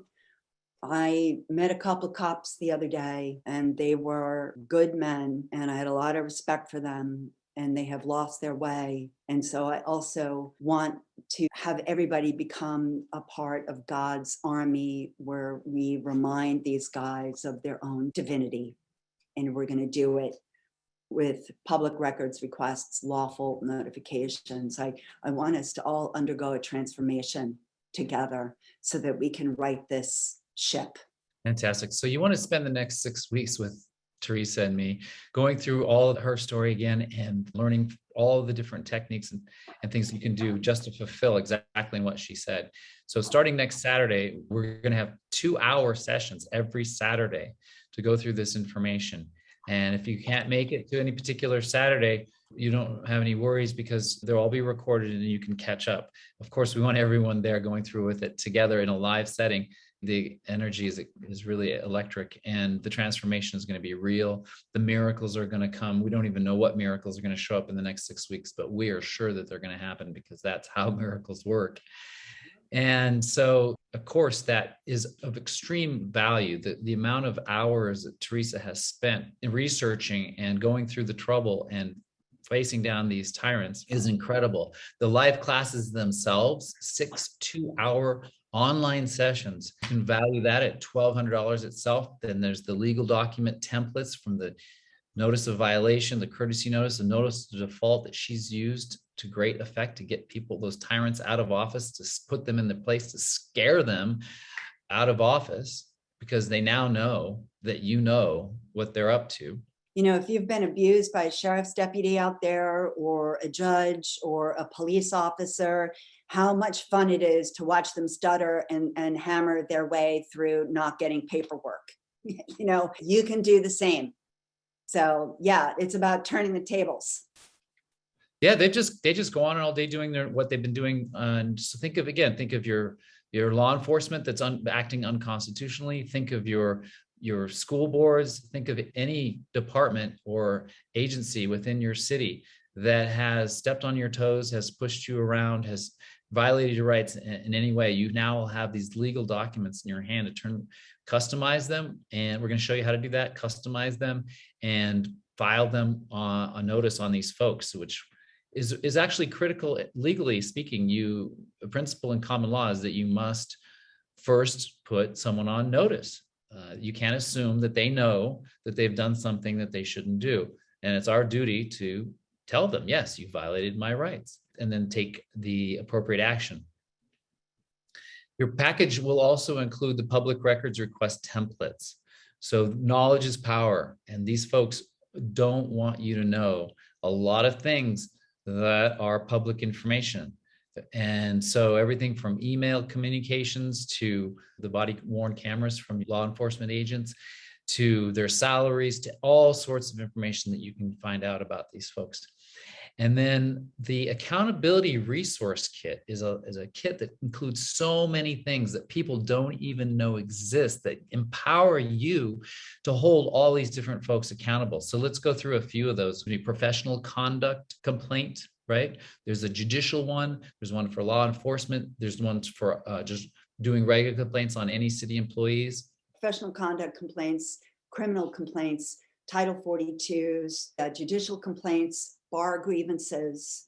I mean, it's an endless list, basically. Yeah.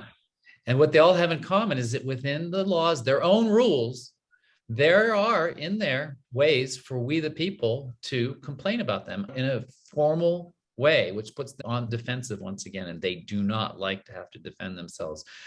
So this kit includes all kinds of forms that you use and examples that you will use to put any number of tyrants in your city in a position to have to defend their behavior. And the video library of all of Teresa's videos. You saw a bunch of them today, but you're going to get all of them in good, nice, clean quality, and you'll be able to watch them all in their totality. So a value of $2,675 is the minimum value of this class. But we're committed that each and every one of you have an opportunity to spend the next 6 weeks with Teresa and learn all of this and become the tyrant slayers that you need to become in this time, once and for all, we the people, to correct our government. And so we are actually offering the course for $600. That's a great deal. So for $600, you can register for the course, and it'll be $700 for a household couple. That's something we're really proud to offer, right, Teresa? Absolutely. The huge value also is being together with like-minded people, working through what it takes to be the people we need to be in this time in history to finally restore our government. This is America. We're the last hope in this world, really. The tyranny all around the world has taken a huge leap over the last several decades. And thankfully, there are pockets of people popping up all over the world. We're not alone. So join us and learn together. We're going to deal with all of the fears that we have, our own internal character we need to develop. But the knowledge that you'll learn, the tools that you'll gain will empower you and motivate you to take action where maybe you thought you wouldn't be successful, or maybe you're still intimidated by those folks. No more, no more. And then just one last offer for you all by the end of Tuesday evening, to encourage you all to take action right away, we are going to offer this course for $397. If you go right now to commonerlaw.com, the very first link you'll find on our homepage is Liberty Warrior, Rid Your Town of Tyrants.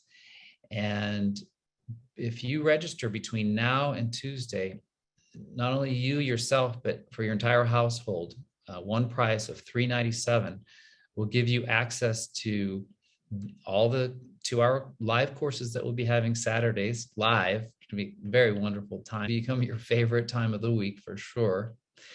And all of the other materials that come with your package. Starting Wednesday morning, the price will be $600, the standard price is $600 for an individual and $700 for a household couple. So thanks so much for letting me share this opportunity with you. Thanks for being here today. We want to go ahead and take your questions now, get more inspiration and more information from Teresa. So if you have a question about the presentation today or about the course, please raise your hand and we'll take those questions. So let's start right away with Tamara. Thanks for raising your hand. Thanks for having this. Hello, Clint, and hello, Teresa. That was a fabulous, hi. That was a fabulous presentation, and I think a lot of people are going to benefit from taking your course. That's awesome. I have a question and I have 2 comments, and then I can shorten it up real quick. My question is, Teresa, I came in a little bit late. Are you only filing a complaint, or have you ever taken the course to file a claim against these people that have abused their power? You mean like a criminal complaint? I mean, the complaint that, well, I think what I heard you say was that you're filing a 1942 deprivation of rights under color of law. Right? That's a federal lawsuit. Correct. Okay, so you're doing a federal lawsuit against them? Yes. Okay. And have you ever filed a claim against them? That's my second question. I have filed affidavits of formal complaints. Okay. Professional conduct complaints. There's many criminal complaints that I need to file against them that I have not done yet. Okay. Thank you so much for answering that. And then my comment is this, if you're probably going to find this throughout the whole state of California, every single public official out there has only taken half of their oaths. Yeah, I'm aware of that. Okay, great. And I think there was something else, but I can't think of it right now. I'll let somebody else go. And thank you both for having this course. It was very resourceful. And best of luck to you. Good. Thanks for the comment, Tamara. But I said this earlier. I really want to drive it home to the people in California. Almost every oath that I have seen so far is partial. It's out of compliance with Article 20, Section 3. They absolutely must have that 3-part oath. It's in the California Constitution. It's in the Elections Code 200. It's in Government Code 1363, I think, and 1367.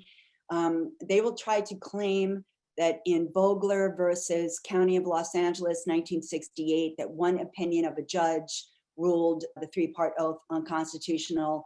That's fraud. They are incorrect. We voted on it on November 4th, 1952. And so you can use that against them if they're being tyrannical. That's right. Yeah. Yeah, so definitely look forward to the course, including discussion of the oath of office. People are cottoning on to this. It's wonderful to see that first you get the oath of office in front of you, then you scrutinize it, and you determine if it's valid or not. If the oath of office of any public official is not valid, then that office is considered vacant. And so this, again, is another weapon to go after these people. And we're going to definitely include that in the course. We were just talking about that this morning, weren't we, Teresa? No coincidences there. Tamara, is it Tamara or Tamara? Did you want to have that second comment to you? Yes, thank you. It's Tamara. And yes, Tamara. It did come back to me. It flew right back into my head. Maybe you are aware or aren't aware, but this is for you and everybody here involved. What we were discovering, which is pretty much countywide, that the County Board of Supervisors have received grant funding from the CDC, from HHS, from FEMA. Probably we're still researching to see whether or not they've received funding from Gavi and the Rockefeller Foundation. Point being, and they're working with LEAP and ARPA, okay? So the point being, the reason why I'm sharing this with you is that in receiving this funding, and if you look on the CDC application process, it names 3 terms and conditions on there.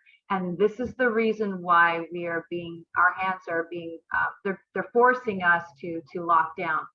The first term and condition, they're not showing to the public, which we know we can get. So we're going to find that. But the second term and condition that's available for us to read is that they must enforce masks and social distancing until 2025.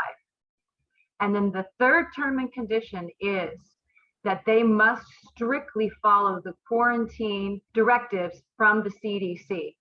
Now, I'll give you an example of what a friend of mine who actually is on this call, this is her friend's story. She invited me on here, but I'll give you an example of exactly what I mean. A woman who decided to stay working on with the county was taking the PCR test. To say this as quickly as possible, this time she didn't swab her nose and she stuck it into one of those little holders and sent it off to the lab. Next thing you know, she's got a knock at the door, and so she tested positive, right? Which she didn't even swab her nose. The test was false. I mean, entirely false. I mean, putting the argument aside that the cycles isn't right and that there's no virus to isolate in the first place, she didn't even put it in her nose. So she received papers from the health officials stating that she was to be quarantined in her house and not to leave her house for 14 days. Okay, so this is the direction they're trying to go eventually also with the FEMA camps. If you look on the CDC website, you'll see a thing called green zones, and that's exactly where they want to push us. So I'm only sharing this because everybody here is here for the right reasons. I'm sharing this amount of information that a lot of these problems are going to the grants that they signed in your county that's forcing the hand of the police department, the sheriff's department, to sort of lock us into these directives that they have received. And if they don't do this, they have to give the grant money back. So that's my last comment, and thank you again for being here. Thanks a lot, Tamara. Thanks a lot, Tamara. So what Tamara is pointing to is another vulnerability, that when you know what she just said, and you can get public records to prove this and show this, then you've got them on the defensive, and that's where we need to put them. So that's the kind of caliber of person. I hope you join us in our course. We need you in this course to join us and join other people who are equally committed to righting these wrongs and finding those many vulnerabilities. They've overplayed their hand and they've made a lot of mistakes. And as Tamara was saying, the evidence is there. It's written in the contracts. So we need to get our hands on those and then put those tyrants in their place. That's what this course is going to teach you how to do. And because we're going to be doing it together, we're all going to learn from one another, and you can mimic what other people are doing in their county, in your county. All right, let's go with Joanne for our next question. Thank you, Teresa and Clint. Hi, Teresa. I'm one of your speech buddies from our days not too long ago. Oh, yeah. Hi, Joanne. Yeah. How are you? So, we've been meeting with the BOS, the Board of Supervisors, and which county we are in for umpteen years, related to 5G, related to this lockdown, the injections and so on. And they adamantly admit that they're receiving $2.something million and they get another 1.7. They don't say where. And they try to inject all their staff who have been serving them for years. And we were in there trying to defend them. And, they want to do the kids. And it's just so unconstitutional. We have explained to them that there is no isolation. There's no purified isolation of the CV19 genome anywhere to be found in the world. We have the letter from the California Health Department.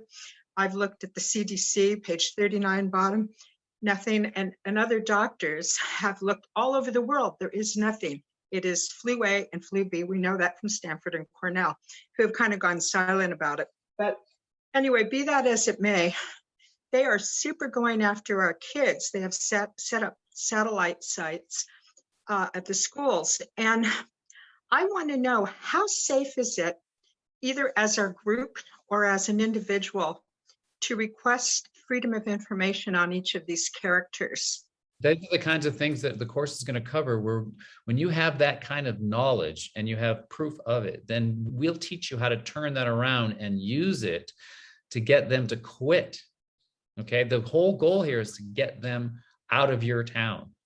So if you're interested in using that information to get them out, and I don't mean wait until the next election. Folks often think, oh, we'll vote them out of the next election. We'll campaign against them. And I'm not saying you shouldn't, but you don't have to wait. These folks are vulnerable and they will run like cockroaches when you turn on the lights. Are you willing to join us in that way?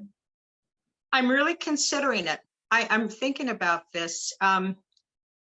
Yes, I will consider this seriously. And I'm going to talk to my group too, because it'd be great if we can organize in one place and do it together so that we can all ascertain the information. I would suggest that people do not get attached to the result. You're not looking for the final outcome. You're not looking for that one particular document and you got to have it. Because I think one of the reasons that I'm been causing so much damage is because I'm enjoying the journey, and I know that there's nothing they can do to hurt me because I'm on God's team. And so I want us all to understand that we are invincible. We are the light beings. And in the presence of light, the darkness doesn't stand a chance. So there is nothing to be afraid of ever.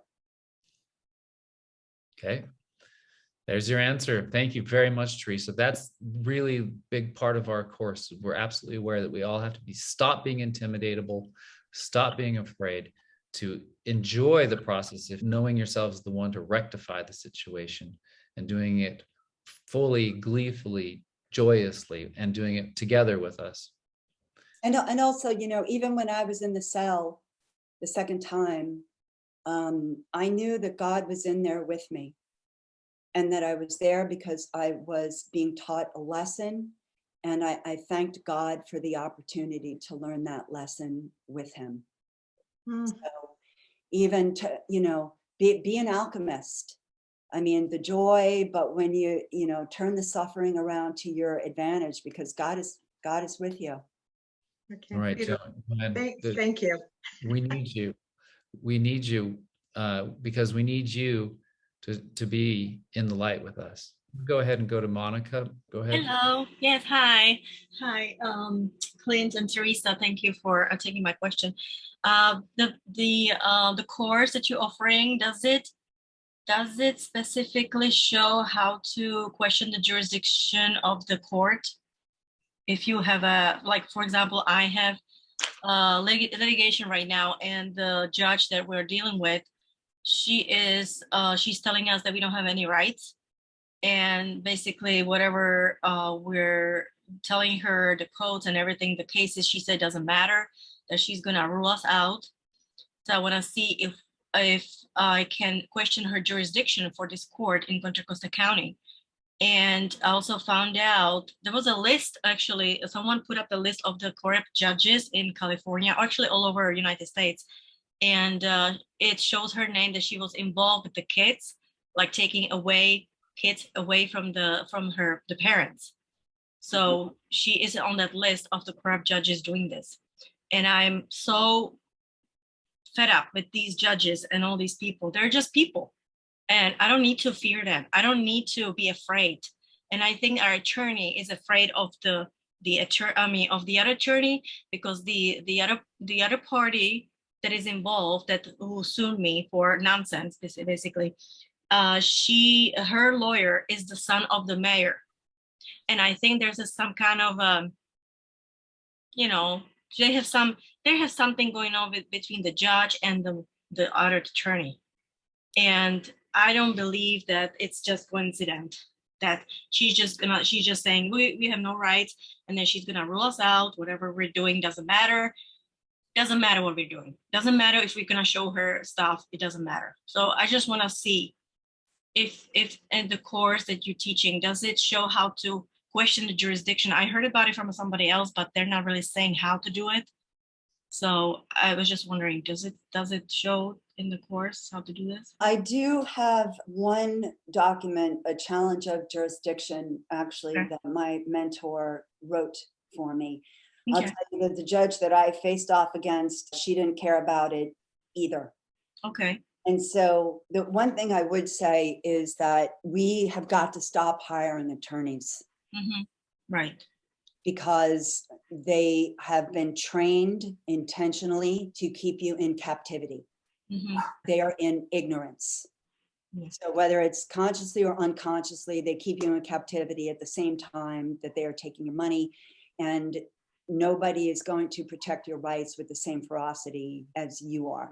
I don't know the particulars of your case, but I did say this earlier, that I really want to encourage we the people en masse to stop going to court for these nonsensical charges. It sounds like you have litigation, so there might be the back door. I would tell you to pull that judge's oath. Was she elected or appointed? Okay. Does it teach that? Does it teach in the course how to do that? What was the judge elected or appointed? Oh, I don't know. How do I find out about that stuff? You would have to go to the elections office to have a look at her declaration to candidacy. Okay. So that's another way that you could chop her off at the knees, because I have not been able to confirm this. I have been told that they are not real judges unless they have been elected. Okay. So I have to be elected. Okay. They have to be elected. Otherwise these courts don't have any jurisdiction over us anyway. Okay. Yeah, that's what I thought. That's the essence of the truth. Mm-hmm. They're just Right. under some illusion. And Okay. so her declaration of candidacy, her oath to office, and then I would tell you to fire the attorney. So that's a roundabout way of challenging the jurisdiction of the court. Okay. And I also heard somebody was just saying that there's the people starting doing it. They go against the bond of the actual official. So all these people, the judges, the officials, the health officers, they all have a bond in order to work. If we go after their money, they will have to do something. They will have to react somehow. And I don't think they will like it. So I think there's another way to attack them, maybe. I don't know. I talked about this earlier, that my friend forwarded the notice and demand to the county assessor and to the Superior Court judges, demanding the oaths to office, the bonds, the surety bonds, and I forget, there's a few other things. Okay. And after 35 years in that position, a couple of weeks later, he retired. Oh, wow. That's powerful then. That's really powerful. Mm-hmm. Wow, that's amazing. Yeah. All right. Well, thank you very much. I am purchasing the course, and I wanna learn more, because I'm just starting another course for the common law, and I got really excited about it because it's just gives you power. It really does. It gives you power against these tyrants. And I'm so sick and tired of, I think everybody should learn about this. And they're saying back in the days when the Constitution was created, that a lot of people knew about the law, the common law, and then little by little, they just took it away from people. And now people are so ignorant about the law And we just really need to go back, and we need to teach our children. I actually want my kids to take the courses. So nobody will. So much fun. I forgot to mention this. It is an absolute blast. Yes. Not even when they resign, but when I twist them around in knots with case law and codes and done with honor, I just love hitting that send button. It is an absolute blast. That's amazing. You're amazing. Thank you for what you're doing. We need more people like this. And I believe there are more people, and more people will have the courage if they see people like you, regular, just ordinary people doing this powerful thing, that we're taking the power in our hands and we can do this. We don't need attorneys, like you said. We don't need. I don't like my attorney. He's not fighting enough for us. And I told him, I'm like, he just wants to settle. I said, well, no, we don't want to settle. And I mean, I really think it's actually a sin to subcontract out the protection of your rights. Yeah. Okay. It's a sin. Yeah. So yeah. We have to stop doing it. Our rights are a gift from God, and we have a duty to protect them. Right. Yeah, I truly believe that. Well, thank you. Thank you for answering my questions. You're welcome. What just happened, folks, is an example of how Teresa, being not only a liberty warrior, she's an artist. And I recognize this immediately, that the artist has a way of looking at the situation in a more holistic way, more creative way. So whereas Monica was looking to say, challenge jurisdiction, which is a perfectly good strategy to do perhaps, but then maybe there's another way to go after this judge and call her out for any number of illegal things, or maybe you shouldn't go into court at all. There's broader questions. There's different angles that you can do. And I love that about Teresa, that she's creative. She looks at the whole picture. She's not like a lot of people who say, okay, just want to do it sort of methodically or some sort of, but according to some step one, step two. We're going to give you a lot of ideas. We're going to give you a lot of tips and a lot of tools. But really, Teresa, you're going to impart to them not only the spirit of courage and fearlessness, but also that creativity, because that's what we need in order to slay this beast. Yep. Let's go to Amy now. Hi Amy there. Scholl. Hi. Hey.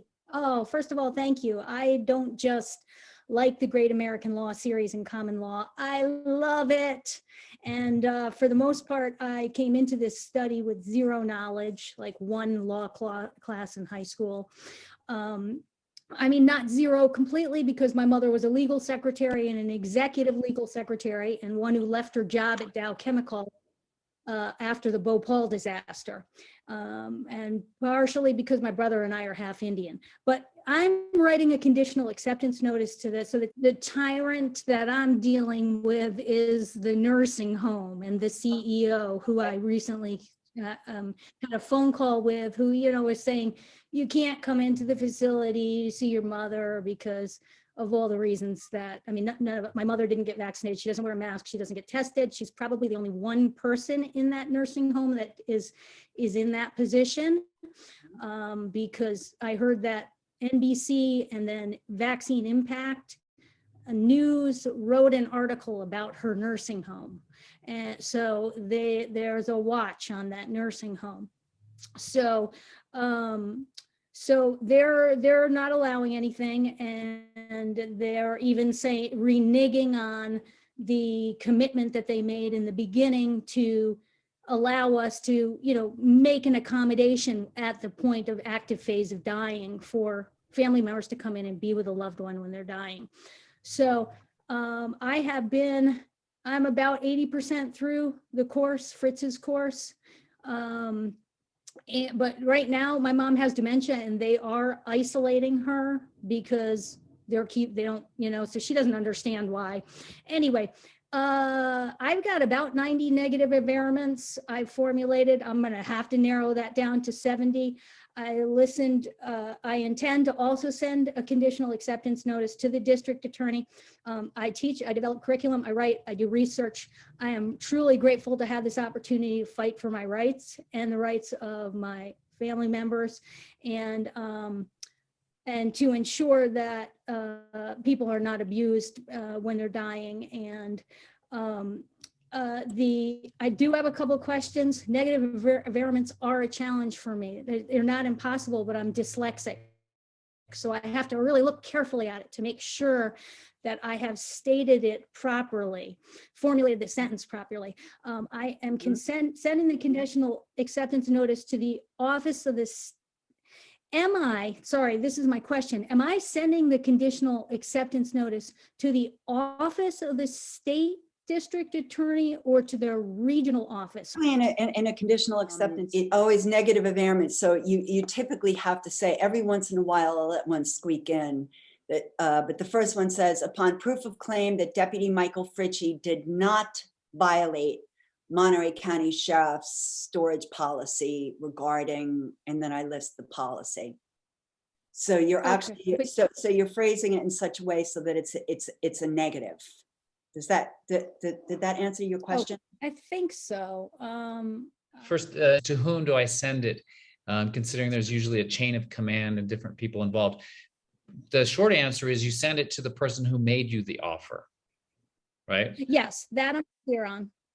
And then in the footer, it says notice to agent is notice to principal, notice to principal is notice to agent. So when it comes to the time when you take them to court, you can include others. It's just for the time being, you need to take one person to task. You want to put one person on the hot seat, and you want to send the conditional acceptance to the same person who sent you your offer. This person didn't send an offer. It was a verbal telephone call. Fine. And however made you the offer, exactly. For a lot of people who are new to this, that your government officials will come to you and say, you have to do this, you have to get a permit, you have to get a license, you have to stay at home unless you're only going grocery shopping, you have to do this, you have to do that. We as free sovereigns know that those things are not have tos, but offers.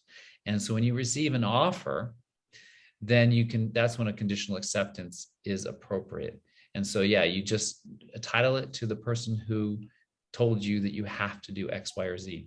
You know what, if I can also suggest, this took a long time for my teacher to break me of this habit, to not talk to them on the phone. Get everything in writing, everything in email, because words disappear. This is the two-party state, supposedly. I haven't been able to double check that. But what's also advantageous about that is you can remember just a few keywords that they included in the body of the email, and then you can search it through your Gmail or through Proton Mail. Really, if you can, try to break yourself of the habit of ever speaking to them. Okay, and I did follow up by email to establish that line of written correspondence afterwards. So what we've provided is a study group online. It's an application called Signal that people might be familiar with. So go ahead and in the chat, I've put the link to our Signal group. And what we're doing there is it's a perfect opportunity for people like you to say, okay, this is my situation. Here's some averments that I'm trying. Do you see any opportunity to improve it? Is it really the negative averment that I wanted it to be? So that's what that's there for. Students of the Common Law Group courses who need each other to help. And I think you're going to get the kind of help that you need there. Lee's next. Thanks again, Amy. Lee Joe, go ahead. And then Darcy will be right after that. All right, thank you. You caught me in the middle of remodeling a bathroom now at this point. So a couple points of clarification about Sheriff Rainey here in Idaho. It's apparent that he quit because he had an affair with a police officer. He was served several notifications of violation, but we are not clear that those had any effect on him leaving, and the undersheriff has also received those notifications. And are you talking about Boise? Yeah, in Boise. I'm with People's Rights in Boise, Idaho. I think Rainey or Bartlett? Rainey, the former one? Yeah, sure. Who'd you say resigned? I thought it was Sheriff Bartlett. Did I say Rainey? I said Rainey? June of last year. Yeah. Okay. Yeah. Bartlett resigned, and the same time, the Boise police ombudsman, who was probably aware of the affair, also resigned. Okay.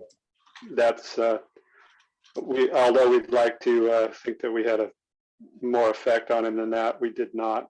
Apparently. Well, I mean, I'll tell you that the sheriff here in Monterey County, he's been accused of serial affairs for years, and he maintained his position. So, and as far as we have several people's rights members who are in court over mask violations around the trespassing, supposed trespassing, and things like that, and we are. We're kind of getting one of two results out of sort of the pro se approach. One is that we end up with absolute tyranny and people going to jail with unending terms and unending bails, and extreme bails. And when it gets to the point where they are being held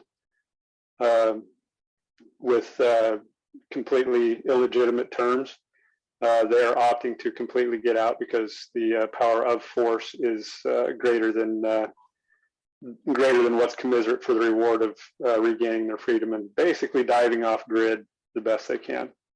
The other result is that we are finding some frustration in the judicial branch with our approach, which is beginning to have some effect. We're going more to mitigation, or not mitigation. What do you call it when the mediation? Okay, they're offering mediation and things like that in court, and though that's not acceptable either. They're with the with the absolute power and the absolute money that have come through COVID. Don't get your hopes up super high that you'll be able to overcome the amount of money and power that are on the other side of this. We're sorry, I just want to get your question. That was just clarifying the record. Okay, so, well, thank you. I would actually like to clarify that, because against knowledge of thyself and truth, they don't stand a chance. Right. I don't care how much money they have.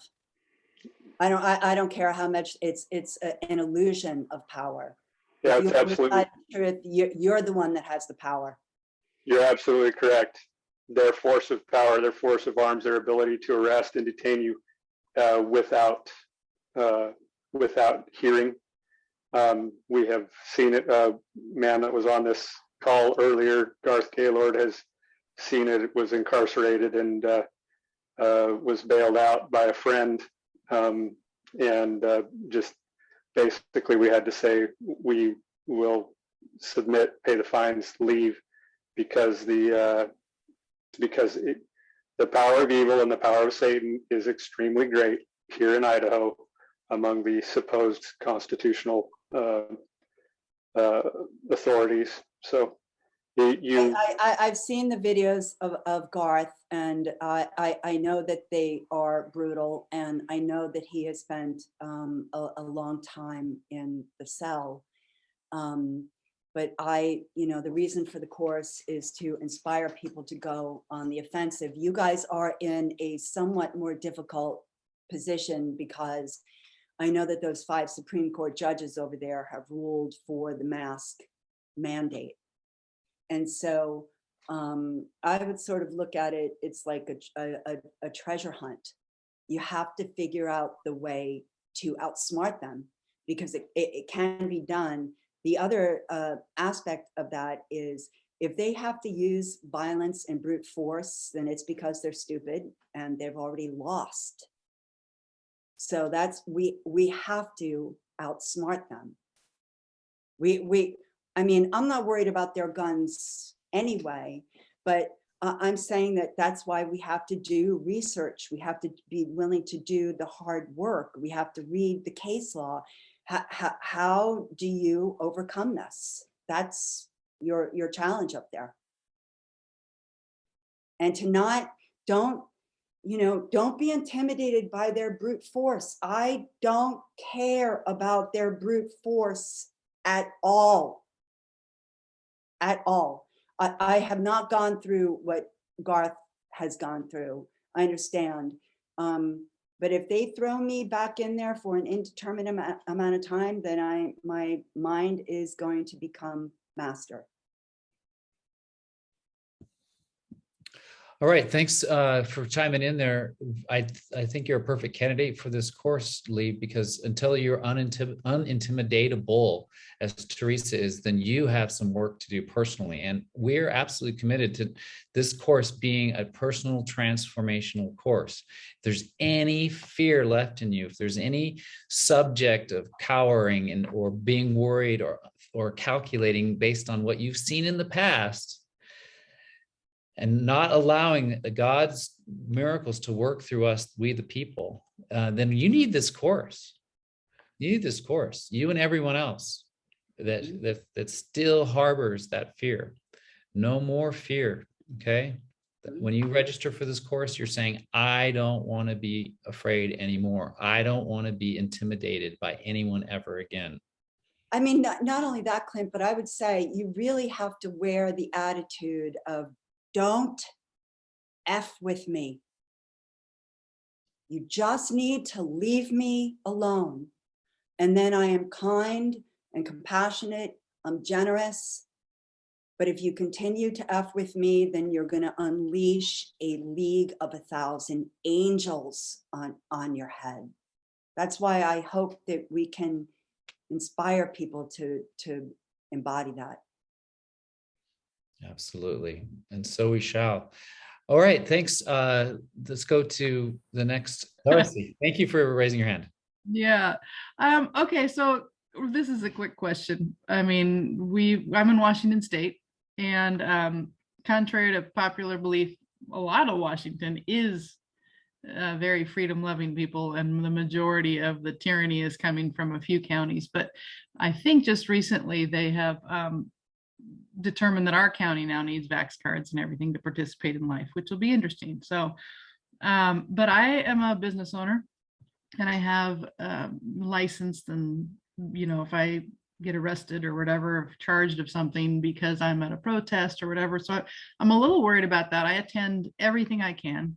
I resist in every way I can. And one of my concerns is that if I go down, all my employees go down with me. So, it's one thing to say, yeah, just fight the good fight, and it doesn't matter if you end in jail. But if you do land in jail and 10 families now have no income because of that, I'm trying to avoid that, but still fight the good fight. So my question to you, I guess, is that, you're arrested twice, right? I mean, did any of the charges stick, or were you able to get rid of it so there's nothing on your record? Oh, no, there's still present charges, and there's still 3 warrants out for my arrest. Oh, wow. Okay.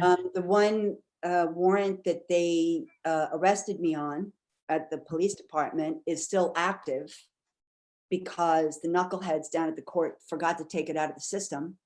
Wow. And the other 2 were issued by Judge Burleson for failure to appear, even though I was in the courtroom with 10 witnesses.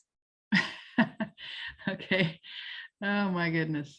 Okay, well, I guess that's just one of those things. If you have any advice on how to, it's one thing if you have another form of income and something, but if you're the sole source of income for not only my family, but 10 other families, it's difficult to fight this fight, know how far to go. It's the same question. It's Darcy, I appreciate your responsibility for your people and the connection you have with them.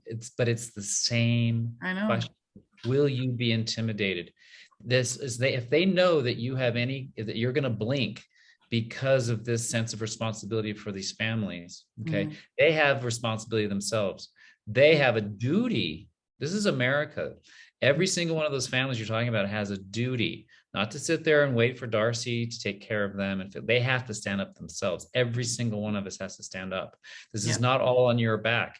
But if they knew that you were going to blink because you have some sort of fear of them not being able to put some dinner on the table or something like that, they're going to take full advantage of that. Oh, yeah.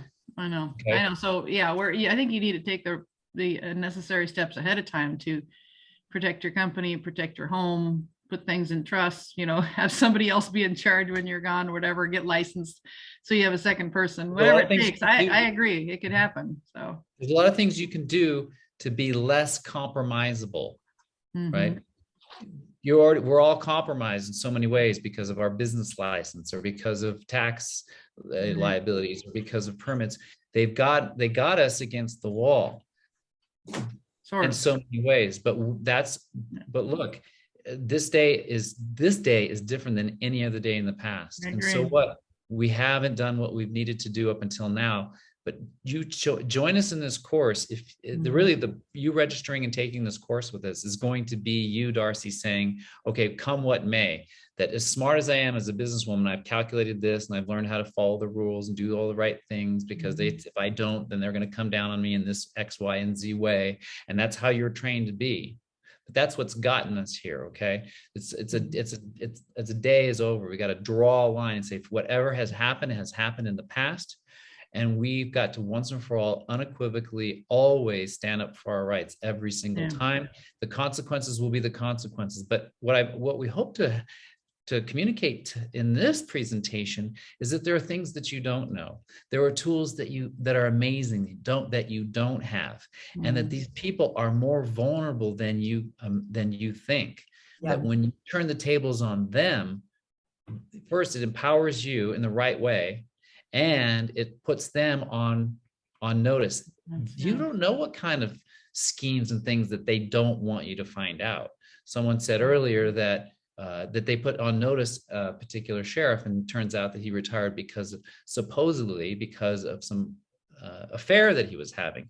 But let me tell you that these things all work together. It wasn't one thing or another. It's just like you. When you are making your decisions based on an accumulation of factors, you're like, well, there's this factor. If I do this, and it's the overwhelming nature of the factors that finally makes us want to cave in. Well, and another thing that I would recommend that the people listening to this is I did have a meeting with our local sheriff and our local police chief. And I just said, these are my concerns. And I guarantee you that there are thousands of us out here that are pissed off. And we don't want to see this happen, because this is what's happening in other areas. And I want to make sure that you're not going to enforce this stuff, when it comes, because it will come. And so I think a lot of people are doing that. You're giving them a chance. Yeah. But really, you don't know the power that you as one individual has, and how many people are going to come out of the woodwork to support you. Really, that's when you guys take this class, this course is a step into a whole new realm of possibility, what you don't even realize you're capable of, especially with the help of a higher power in our lives. So really, take the leap of faith, jump in with us, take just one step at a time, one action at a time. Know that you're doing the right thing. Don't worry about the fearful consequences that keep rattling in your head. What if? Stop thinking about all of those things, how much power they do or don't have. They're vulnerable, and it's going to take each and every one of us to stand up and put them in their place. Right, Teresa? It doesn't matter what happens. You can't be attached to the result. You have to do it because it's right, and that's it. I get it. And if somehow or another you have to be baptized in the fire, or heroes aren't made when they run through a field of flowers, and that's not how heroes are made. So do we want to be heroes, or, do we want to be red shirts in Star Trek, or cowards? I'd rather split the plane. Yeah. Well, thank you both so much for putting this on. It was great. Okay. You sound like a perfect person for the course. The answer is, don't be afraid and take the right action. Join our course and join us in becoming the fearless warrior that you need to become. Stop being afraid. Learn how to not be afraid. Learn the tools. I just encourage you to go ahead and register today. I just wanted to say a thank you to my sister. She's been giving me a lot of help. So I just wanted to say thanks to my sister, Carol. If you have any questions, send an email to info@commonerlaw.com. And we hope to see you in this course. All right, awesome. Thank you so much, Clint. Thanks everybody for attending. Yeah, and God bless you. And we hope to see you next Saturday. God bless. Okay, all right, bye.